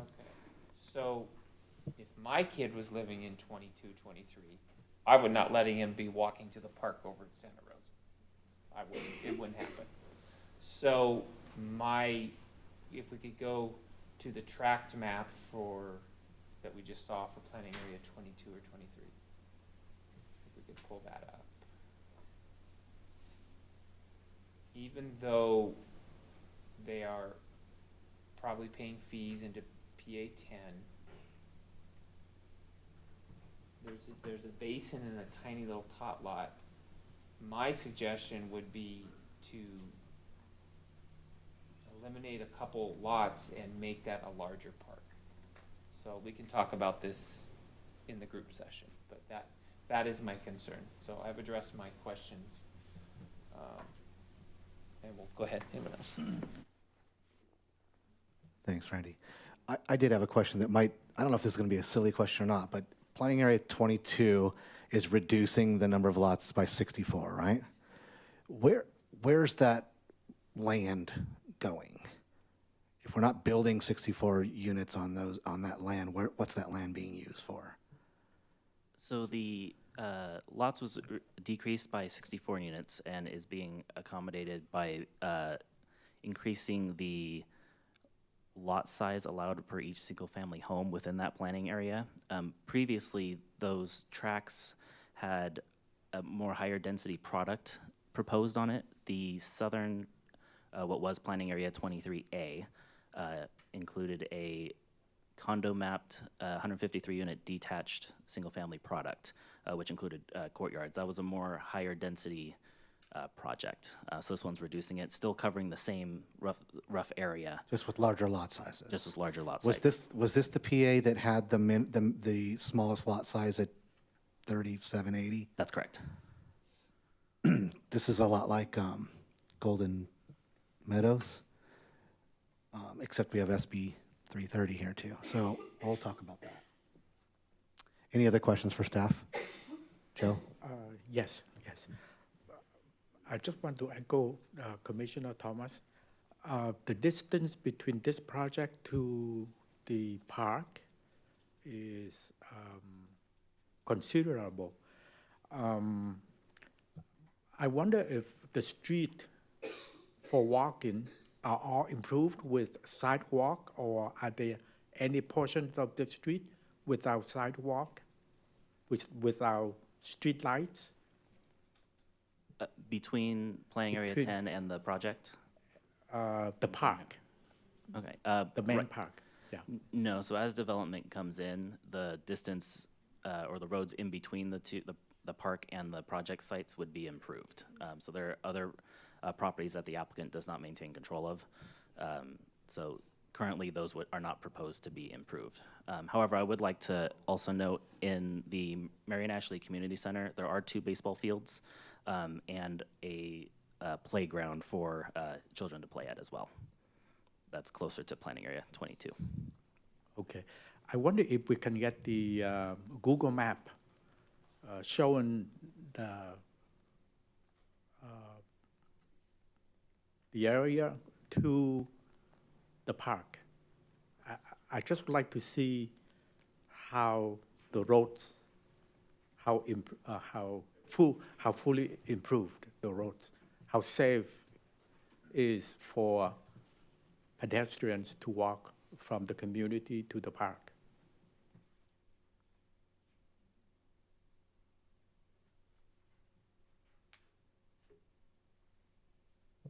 IT, you can also go to slide 3 of the PowerPoint, and there's an aerial view of the project site.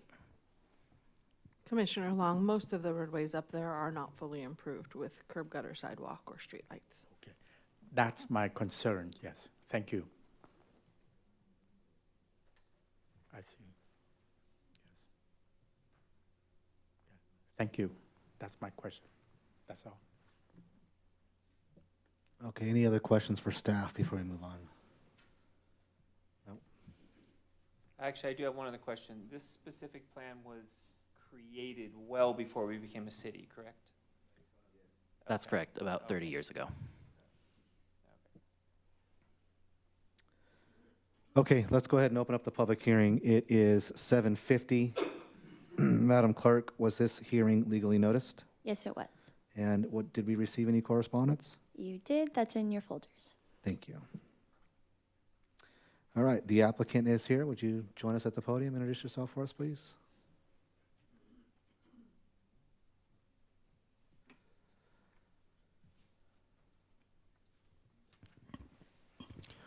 Good evening, Chairman and Commissioners. Just a mic here. Lance Ratui of T&B Planning, representing the applicant in this action tonight.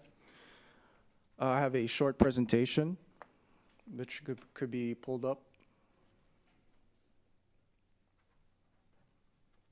While that's being pulled up, the project team wants to thank city staff, Brandon especially, for his comprehensive summary of the proposed project and his efforts at getting this project in front of the commission this evening. Brandon did a great presentation, so he cut my presentation in half, so thanks, Brandon.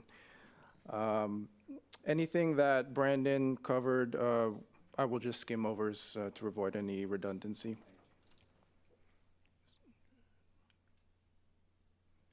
So the original Menifee North specific plan and accompanying EIR was approved in 1994, which included additional areas east of Briggs Road at the time. To date, there have been 4 amendments to the specific plan, namely resulting from changing patterns of land use planning. And the proposed amendment and track map would continue the evolutionary process of this specific plan. The approved land use plan provided for a maximum of 1,506 dwelling units, and that is not changing. This amendment, again, only focuses on planning areas 9 and 22. So the Amendment 5 would propose to expand the 5.1 to 8 dwelling unit land use and density in the city. And that results in improving the affordability of home ownership in the area. Again, maintains the number of residential units, so there would be no SB 330 issue here. There would be no net loss of SB units. Units are staying the same. Also, there is a decrease of residential acreage in 9 and 22, and that's due to the abutting roadways and dedications of roads.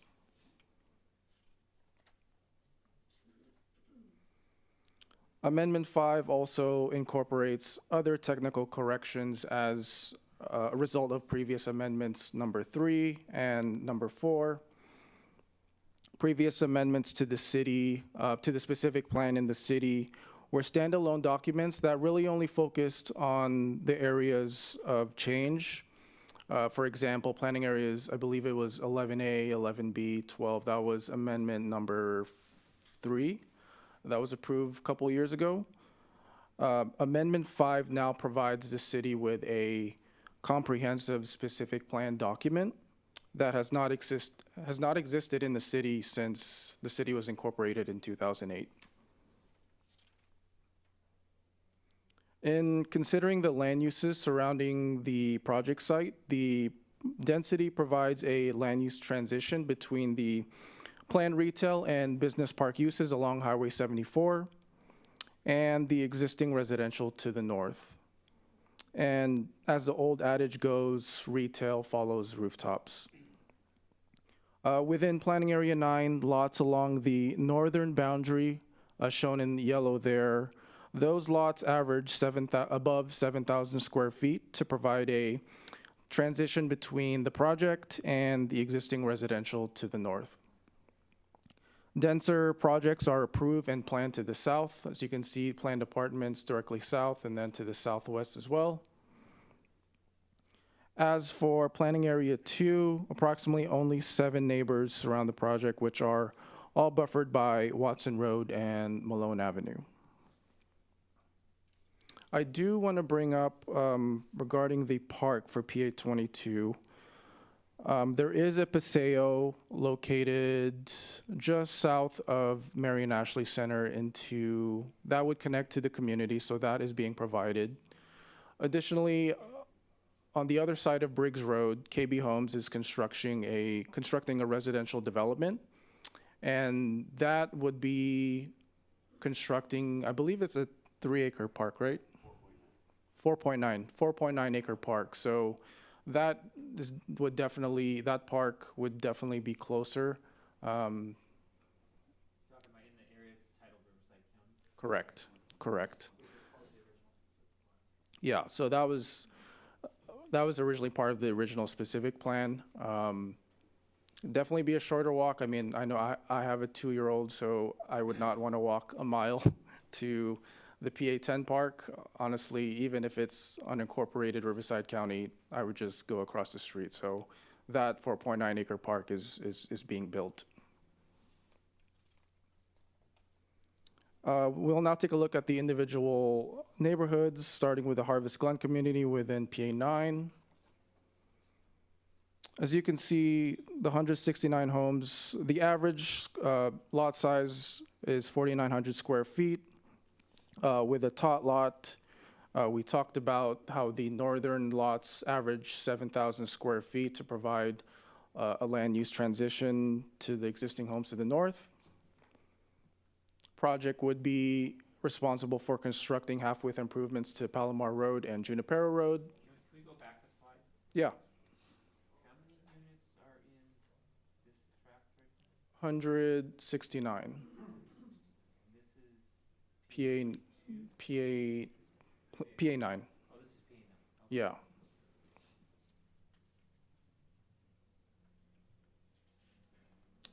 And then as for the tot lot, again, the specific plan is currently already exceeds the Quimby requirements for parkland in the specific plan. I believe it's currently 2.4 acres, around 2 acres above the minimum requirements for this specific plan. So since we're not increasing units, we're maintaining the same unit count. The project would not require additional parkland. So even with the approved specific plan, the approved specific plan doesn't require a park for the specific plan. However, the project would be providing a tot lot in each neighborhood. PA9 is 6,900 square feet, and then the PA22 one would be 6,800 square feet. The tot lot is 6,800 square. Correct. And then as for planning area 22, 145 homes with a tot lot located centrally along Varela Lane. And then just surrounding land uses, PA22 abuts residential homes to the west and to the north. And then there's planned commercial down to the south. So again, the project is providing a logical land use between the project and the surrounding land uses. How big is the tot lot there? Did you say 6,800 square that feet. 6,800. Yeah. Roadway improvements include Watson Road along the project frontage to the north and a portion of Briggs Road along the project frontage. Project would also be constructing half-width improvements to Malone Road, Malone Avenue along PA22. And this is what the interface and edge condition between planning area 22 and the future commercial plan to the south would be. 56-foot local road.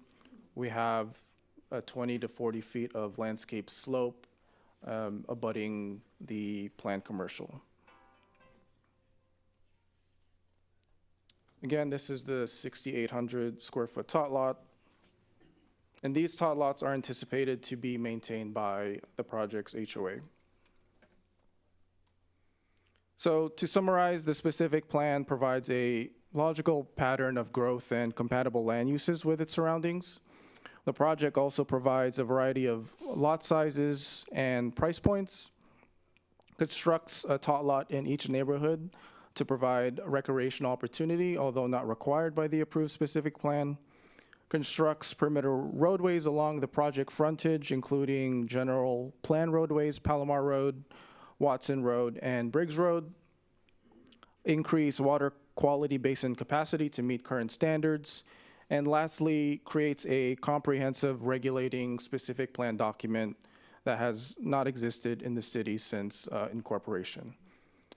The applicant is agreeable to all the conditions of approval. We believe the specific plan amendment is consistent with the city's general plan and overall goals. Therefore, we request the Planning Commission approve staff's recommendation as indicated in the staff report.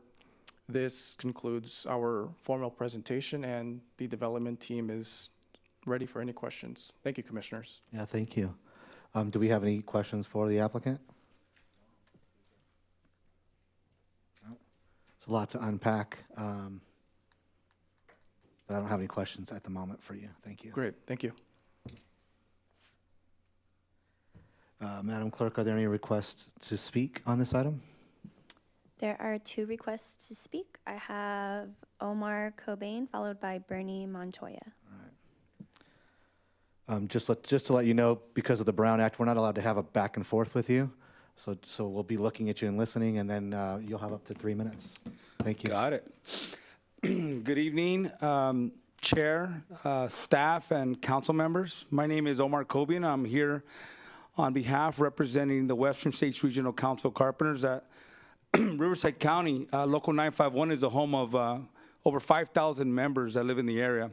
The North Pacific plan is not just residential, but it's got a mix of industrial, retail, and some commercial as well. So we're excited that there is an agreement with this developer, and they are going to utilize some of our members. You know, some of our members get up at 3 in the morning on a daily basis and don't get home till it's dark.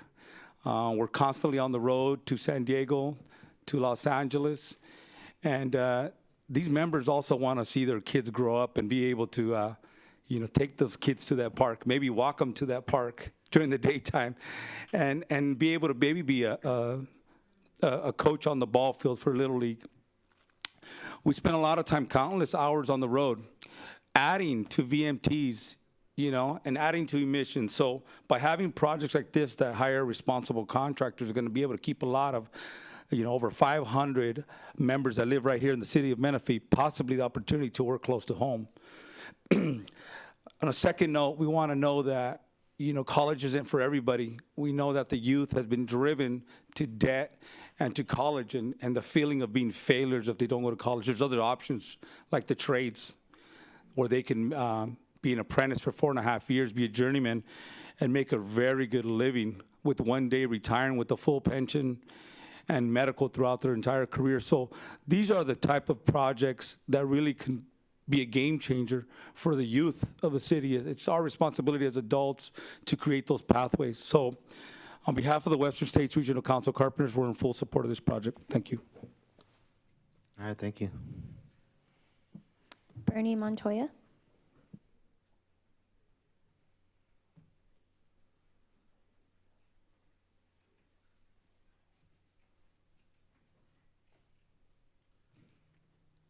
Good evening. Good evening. I live on 28735 Watson Road. My house is the one that is on the corner. That's going to be facing the park. My question is, what type of renovations you're going to do on Watson Road? What's the benefit for us as the neighbors in this area? And the buffer, who's going to maintain that? What's going to happen with the mosquitoes? I have grandkids. I'm not against any buildup in the area, because I understand the union members we work together. I'm a construction superintendent for a construction company in LA and Irvine, California, so I drive a lot. It will be nice to have some nice homes in there for even union members that they can buy homes. And that's my only concern in the safety with the park, because our children. And I'm afraid some people, I understand there's people consuming drugs, and I'm not against them either, but you made a comment about those sex abusers, felony people. So I think it will be nice to, the regulations that you guys gonna keep in mind, you know, please consider us. And also, he made a comment about people not going to college and they can go into the trades. That's correct, but the city can do something also with our children to assist our young generation, you know, to be more capable to go to college without paying a lot of money. You are our representatives, and sometimes I don't vote, and I'm against politics. Sometimes I don't believe in them, because when they want to vote, they offer many things. When they're when they are on their seats, they don't do anything for us. Menifee is a beautiful city. I decided to buy my house on the agriculture area because it's peaceful. And I'm an old man. And I buy this property with the purpose of retiring that property and die in that property, you know. But my only comment is to please consider the safety for us. And the buffer, you know, is something that, I don't know, who's going to be responsible to maintain I that? apologize. Your 3 minutes is up. And thank you for giving me the opportunity to be here tonight. Thank you for coming up and speaking. Did you get everything else? Did you get everything out that you wanted to say? Well, I didn't receive any letter on the mail. Okay. The post that you guys put, I think was installed less than a week ago, and it was installed by the Towers area, which is not noticeable. Okay. And the other one that you guys installed on, I guess on Palomar, right? Palomar and Watson, and the 74. Sometimes I came home late and I don't see it. My wife was the one that told me today. She Okay. sent me a picture, and that's what I'm here tonight. Okay. Thank you. Thank you. Appreciate it. Brandon, I know we talked about it a little bit in the presentation. Do you think you could talk a little bit about the street improvements on Watson, where this gentleman lives? So for the street improvements, there aren't any street improvements proposed on Watson Road. Juniper Road is proposed to be built to half width plus 12 feet and up to full city standard on the project frontage, and then it will connect pavement to Watson Road. Okay. IT, can you bring up the presentation one more time, please? And it's PA 9, right? That's we're correct. talking So about? it'll be the first track to the PowerPoint presentation. Okay. Just so we can have a visual as we're looking at this and talking about it. Thank you. And Chair, I do have one more speaker. Chair, if I could just make one point of clarification. There's no improvements on Watson closer to PA 9. However, there's improvements on Watson on PA 22, which abuts Watson. So we will have improvements on the east side, not on the west side closer to PA 9. Okay, it'll be easier for me to picture if we look at this, but I get it. So PA 9's not going all the way up to Watson because there's already houses that are built there. So that's PA 9. That's correct. This is PA 9. Was there another slide that had some yellow area where the street improvements are going? I'm gonna in my future agenda items, I'm gonna suggest maybe we put little page numbers on this, so we can. Hey, I got a question on that slide. Hey, slide number 6.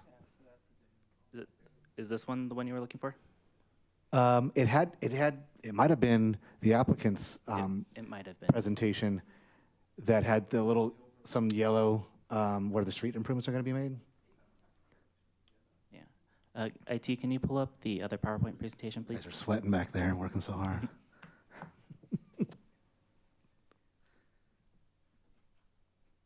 I'll probably ask you to repeat that, Orlando, what you just said as I'm looking at it so I can kind of in my head.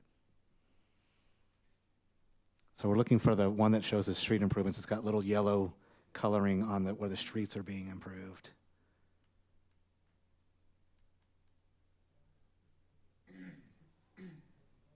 So is that the yellow Palomar and Junipero? That's where the streets are being improved? That's correct. Okay. And that's on either side of PA 9, in between PA 9 and the park? That's correct. Does that, can you see that? That's where the street improvements are going to be? But weren't there some on Watson as well? He mentioned, Orlando just mentioned Watson. But there's towers in there. Yeah, the PA9 that's not about Watson. Watson is further north. On the other side of that existing development that's there. yeah. That's correct. So, So we're going to have, I'm sorry, go ahead. There's no improvements on that section of Watson. However, adjacent to PA22, which is further east, that will have improvements fronting the development. All right. So you said you live on Watson, right? So right next to this development. So there's already a street there on Watson in front of your house? I have the house right there. Our houses are. Oh, I like that one, yeah. Yeah, it's the other one, yeah. Understood. So there's already a road there in front of your house on Watson, right? There's already a road there?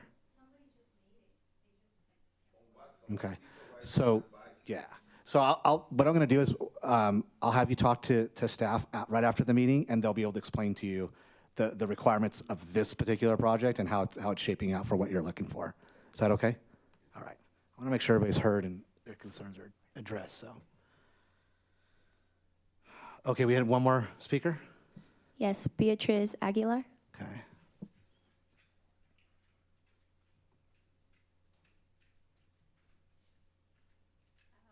Good evening, and thank you for permitting me to speak tonight. I've been a resident for about 10 years, and I'm a teacher for the community. So when I heard this, I'm like, I have to go there. All right, so my 3 minutes are, I have a couple questions. Brandon, yesterday when I contacted him, I believe he answered them, which was because Bernie and our homes are going to be affected right behind. How big is that wall, and what's the material that's going to be constructed? Also, the park is going to be open to the general public. Here's our concern. Are there any safeguards? Is there going to be like a wall that prevents them? Because we have big Edison Tower, the power towers. And anything that there's a fire, they shut us all down. It's always during Thanksgiving. So what's going to prevent the kids from going underneath there? Because we're talking about grids. You can hear the sizzling under it. Also, what are the hours for the park? Because we're having a lot of transients going through our neighborhood and a lot of theft. I know that can't be avoided, but now that park puts us in a predicament where we have to stay. I'm sad. Like, I'm going to tell Bernie, we're going to have to take shifts because it's open. It's just open. My other question is, I also see apartments being built. So I'm not sure if that's part of the construction right now, but I was going to ask about the apartments and the traffic, because that's more, and the only areas that I see they're going to be able to exit through Junipero Road straight to the 74 or Palomar, and that street is not that wide. In regards to, I understand maybe Watson, where we live, is not going to get improved, but because it's a horse, like there's a lot of horses around there, so they use it. But my concern is the basin that's going to be added. What is that, and who's going to maintain it? Because we do. I remember before COVID, maybe 5-6 years ago, there was a Zika outbreak in Nuevo California. We all got sprayed, even us. Like they were telling us, I had to bring in my chickens. It's just that concern, because we are there's cows. How are the residents that are going to buy those homes? How are they going to feel? Are they going to call the city on us because our roosters are crowing? But my concern is that basin, like who's going to maintain it? I believe Brandon stated it's HOA, but what is that runoff? Is it collected water, or because we do get flooded in that area? We do. it's very bad. If you want to, when it rains 3 consecutive days, you should travel. If I hope you can cancel, travel through Menifee Road. You will see that it's inundated. We don't have improvements. There's additional safety. For example, the park. Are there going to be lights? I know there is, but for us, like. Ma'am, I apologize. Your 3 minutes is up. Yes, ma'am. Thank you. Thank you, Beatrice. Appreciate it. You're welcome. Sorry I talked fast. No, that's okay. You're right. We want to see you here and chatting it up. So, Brandon, staff, do you want to address a little bit of the concerns about the buffer and the wall and who maintains the park? And I mean, the park is part of the I mean, we require certain park area when we approve these developments, right? So the park's got to be there. And Yes, the park, when it is designed, we don't have plans for it. It's part of the conditions of approval for this project, but it will meet city standard for parks and building code for lighting and things like that and safety.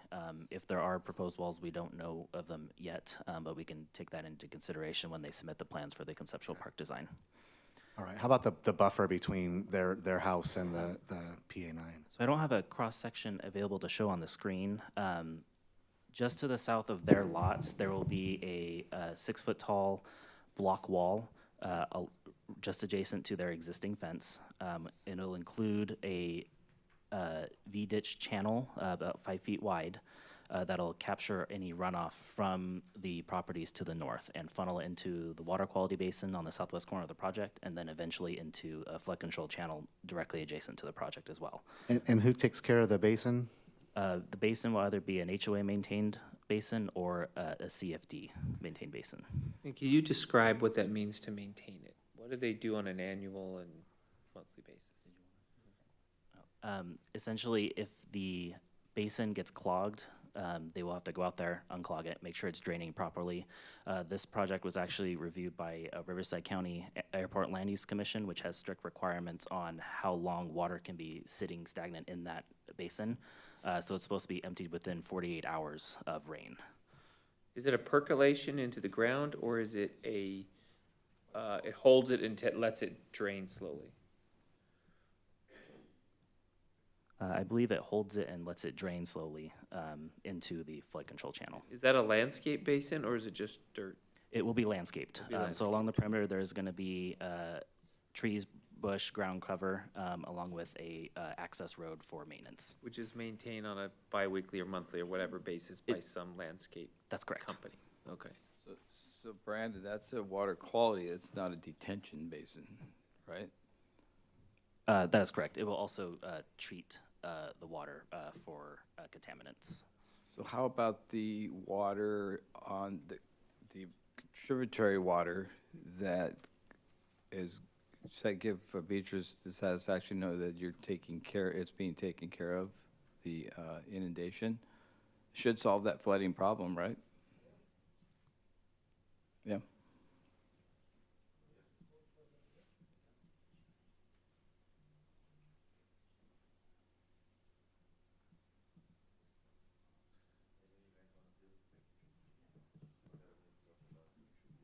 Yeah, we could, their civil wants to speak if you would like him to. Do you have something to help us out with? I think so. Okay. Yeah, my name is Keith Osborne, the civil engineer.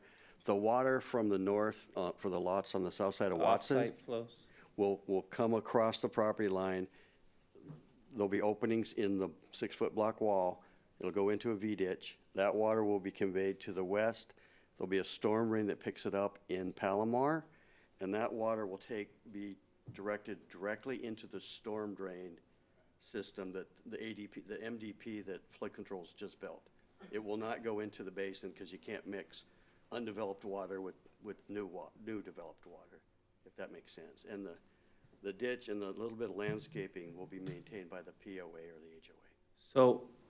So the off-site flows from Watson and north are going to be caught in this system and carried away. Is that correct? It's really on the lots on the south side of Watson, just north of us, will pick up that water.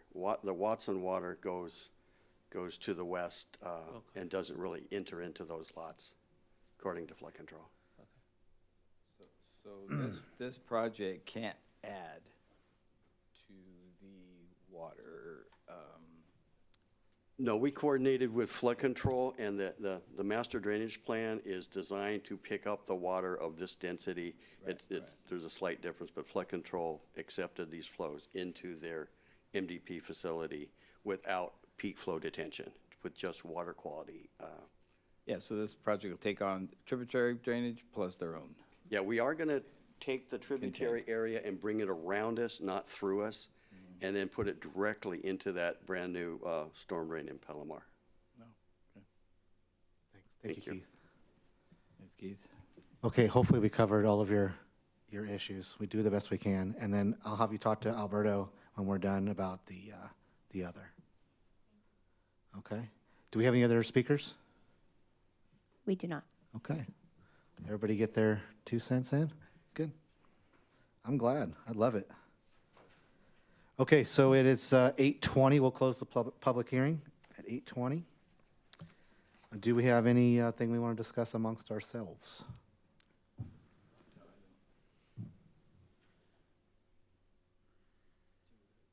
Yes, I'm just a little uncomfortable with the small size of the park within the project. But the original project was approved by the county years ago without park, now with a park. You're not talking about the PA10 park, right? You're talking about the parks inside the development? Yeah, right. The one without, now has a tot lot. So that partial. So reluctantly, I am willing to go with it, yes. Well, we will have the park in the PA10, which is right next to the PA9, and then also the one that they talked about across, was it Briggs, where the Riverside County area is, that Right. KB's building, there'll be another park over there too. But that's KB's development. True, but the park will be open to the public. Is that a correct statement? The park will be open to the public across the road, staff? I cannot confirm that it's in the county. I'm not familiar enough with that project. but- Likely it is. Likely. That was yours? Okay. Oh, okay. So so for the group, just to bounce off what Joe just said, my first concern was that tot lot, you got 100+ homes. If we did 100+ homes in here, on this side where we live, there would be a bigger park. But the Marion Ashley Center is there, and I have been there, and there is playgrounds and things. Do you guys feel that's sufficient? Go ahead. Yeah, I mean, I had these similar concerns. I mean, the project previous to this is 100 units less, and they have 3 parks in there, right? And so I had concerns with that too, till I discussed with staff during the meeting of, contributing to this larger community park that's going to be built, that's going to be serving the areas.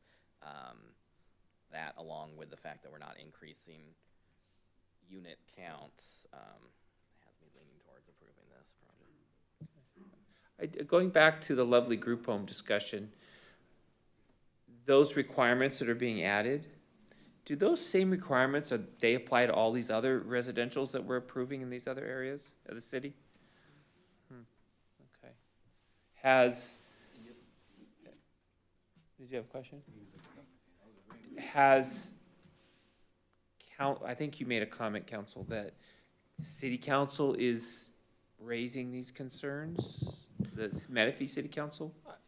My point is that we provide updates to the council as appropriate when there is either new legislation, new case law updates that would provide us with additional avenue to regulate in these areas, right? Unfortunately, most of the case law updates are not in favor of cities and their ability to regulate these uses. When there is, and there's some sort of potential avenue for us to go down, we make sure to provide it to the council in case there is any appetite to move forward with a similar type of regulation. Okay. And I believe the Assistant City Attorney provides updates to you as well when appropriate. Has any applications, are there any existing group homes like that in Menifee right now?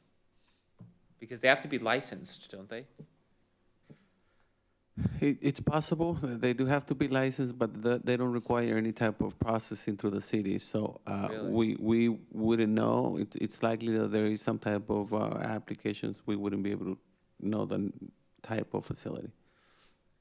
Has the city received any complaints in regards to these type of group homes? No, okay. Not recently that I'm aware of. And even if the city does receive complaints, right, there's still the normal code enforcement process for dealing with nuisance issues that aren't, you know, if it's noise, trash, excessive smoking, things like that, those are powers that the city's gonna have, because those aren't based on somebody's disability, some particular use of the property like that. It's just based on the consequences. Okay. So other than that, I have no problems with this, and I will vote yes. Ajit, who should we vote for to get back local control? I'm just kidding. Okay. We're good? I'm just kidding. I'm trying to. We're good. Any other discussion amongst us? Okay. All right.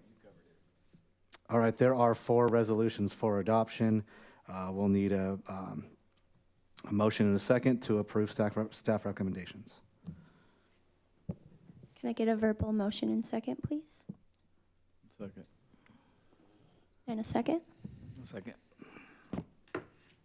I'm sorry, I put you for Yes. the motion. You're the first one. Randy I'll first second. and second. There we go. And Oh, second. oh, okay. I thought I was second. Can't be both. Good job, Randy. No, We know you're in favor of the project. no, we don't. You just voted for it, so we do. Oh, yeah. You're good to go. All right, congratulations. Good luck with the city. They're tougher than we are.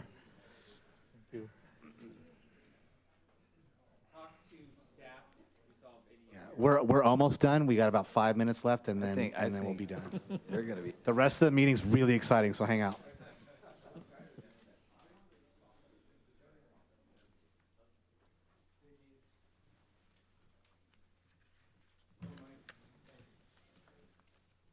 That's good, Randy.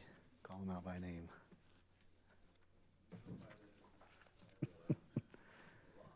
All right, no discussion items for tonight. Moving on to the Community Development Director comments.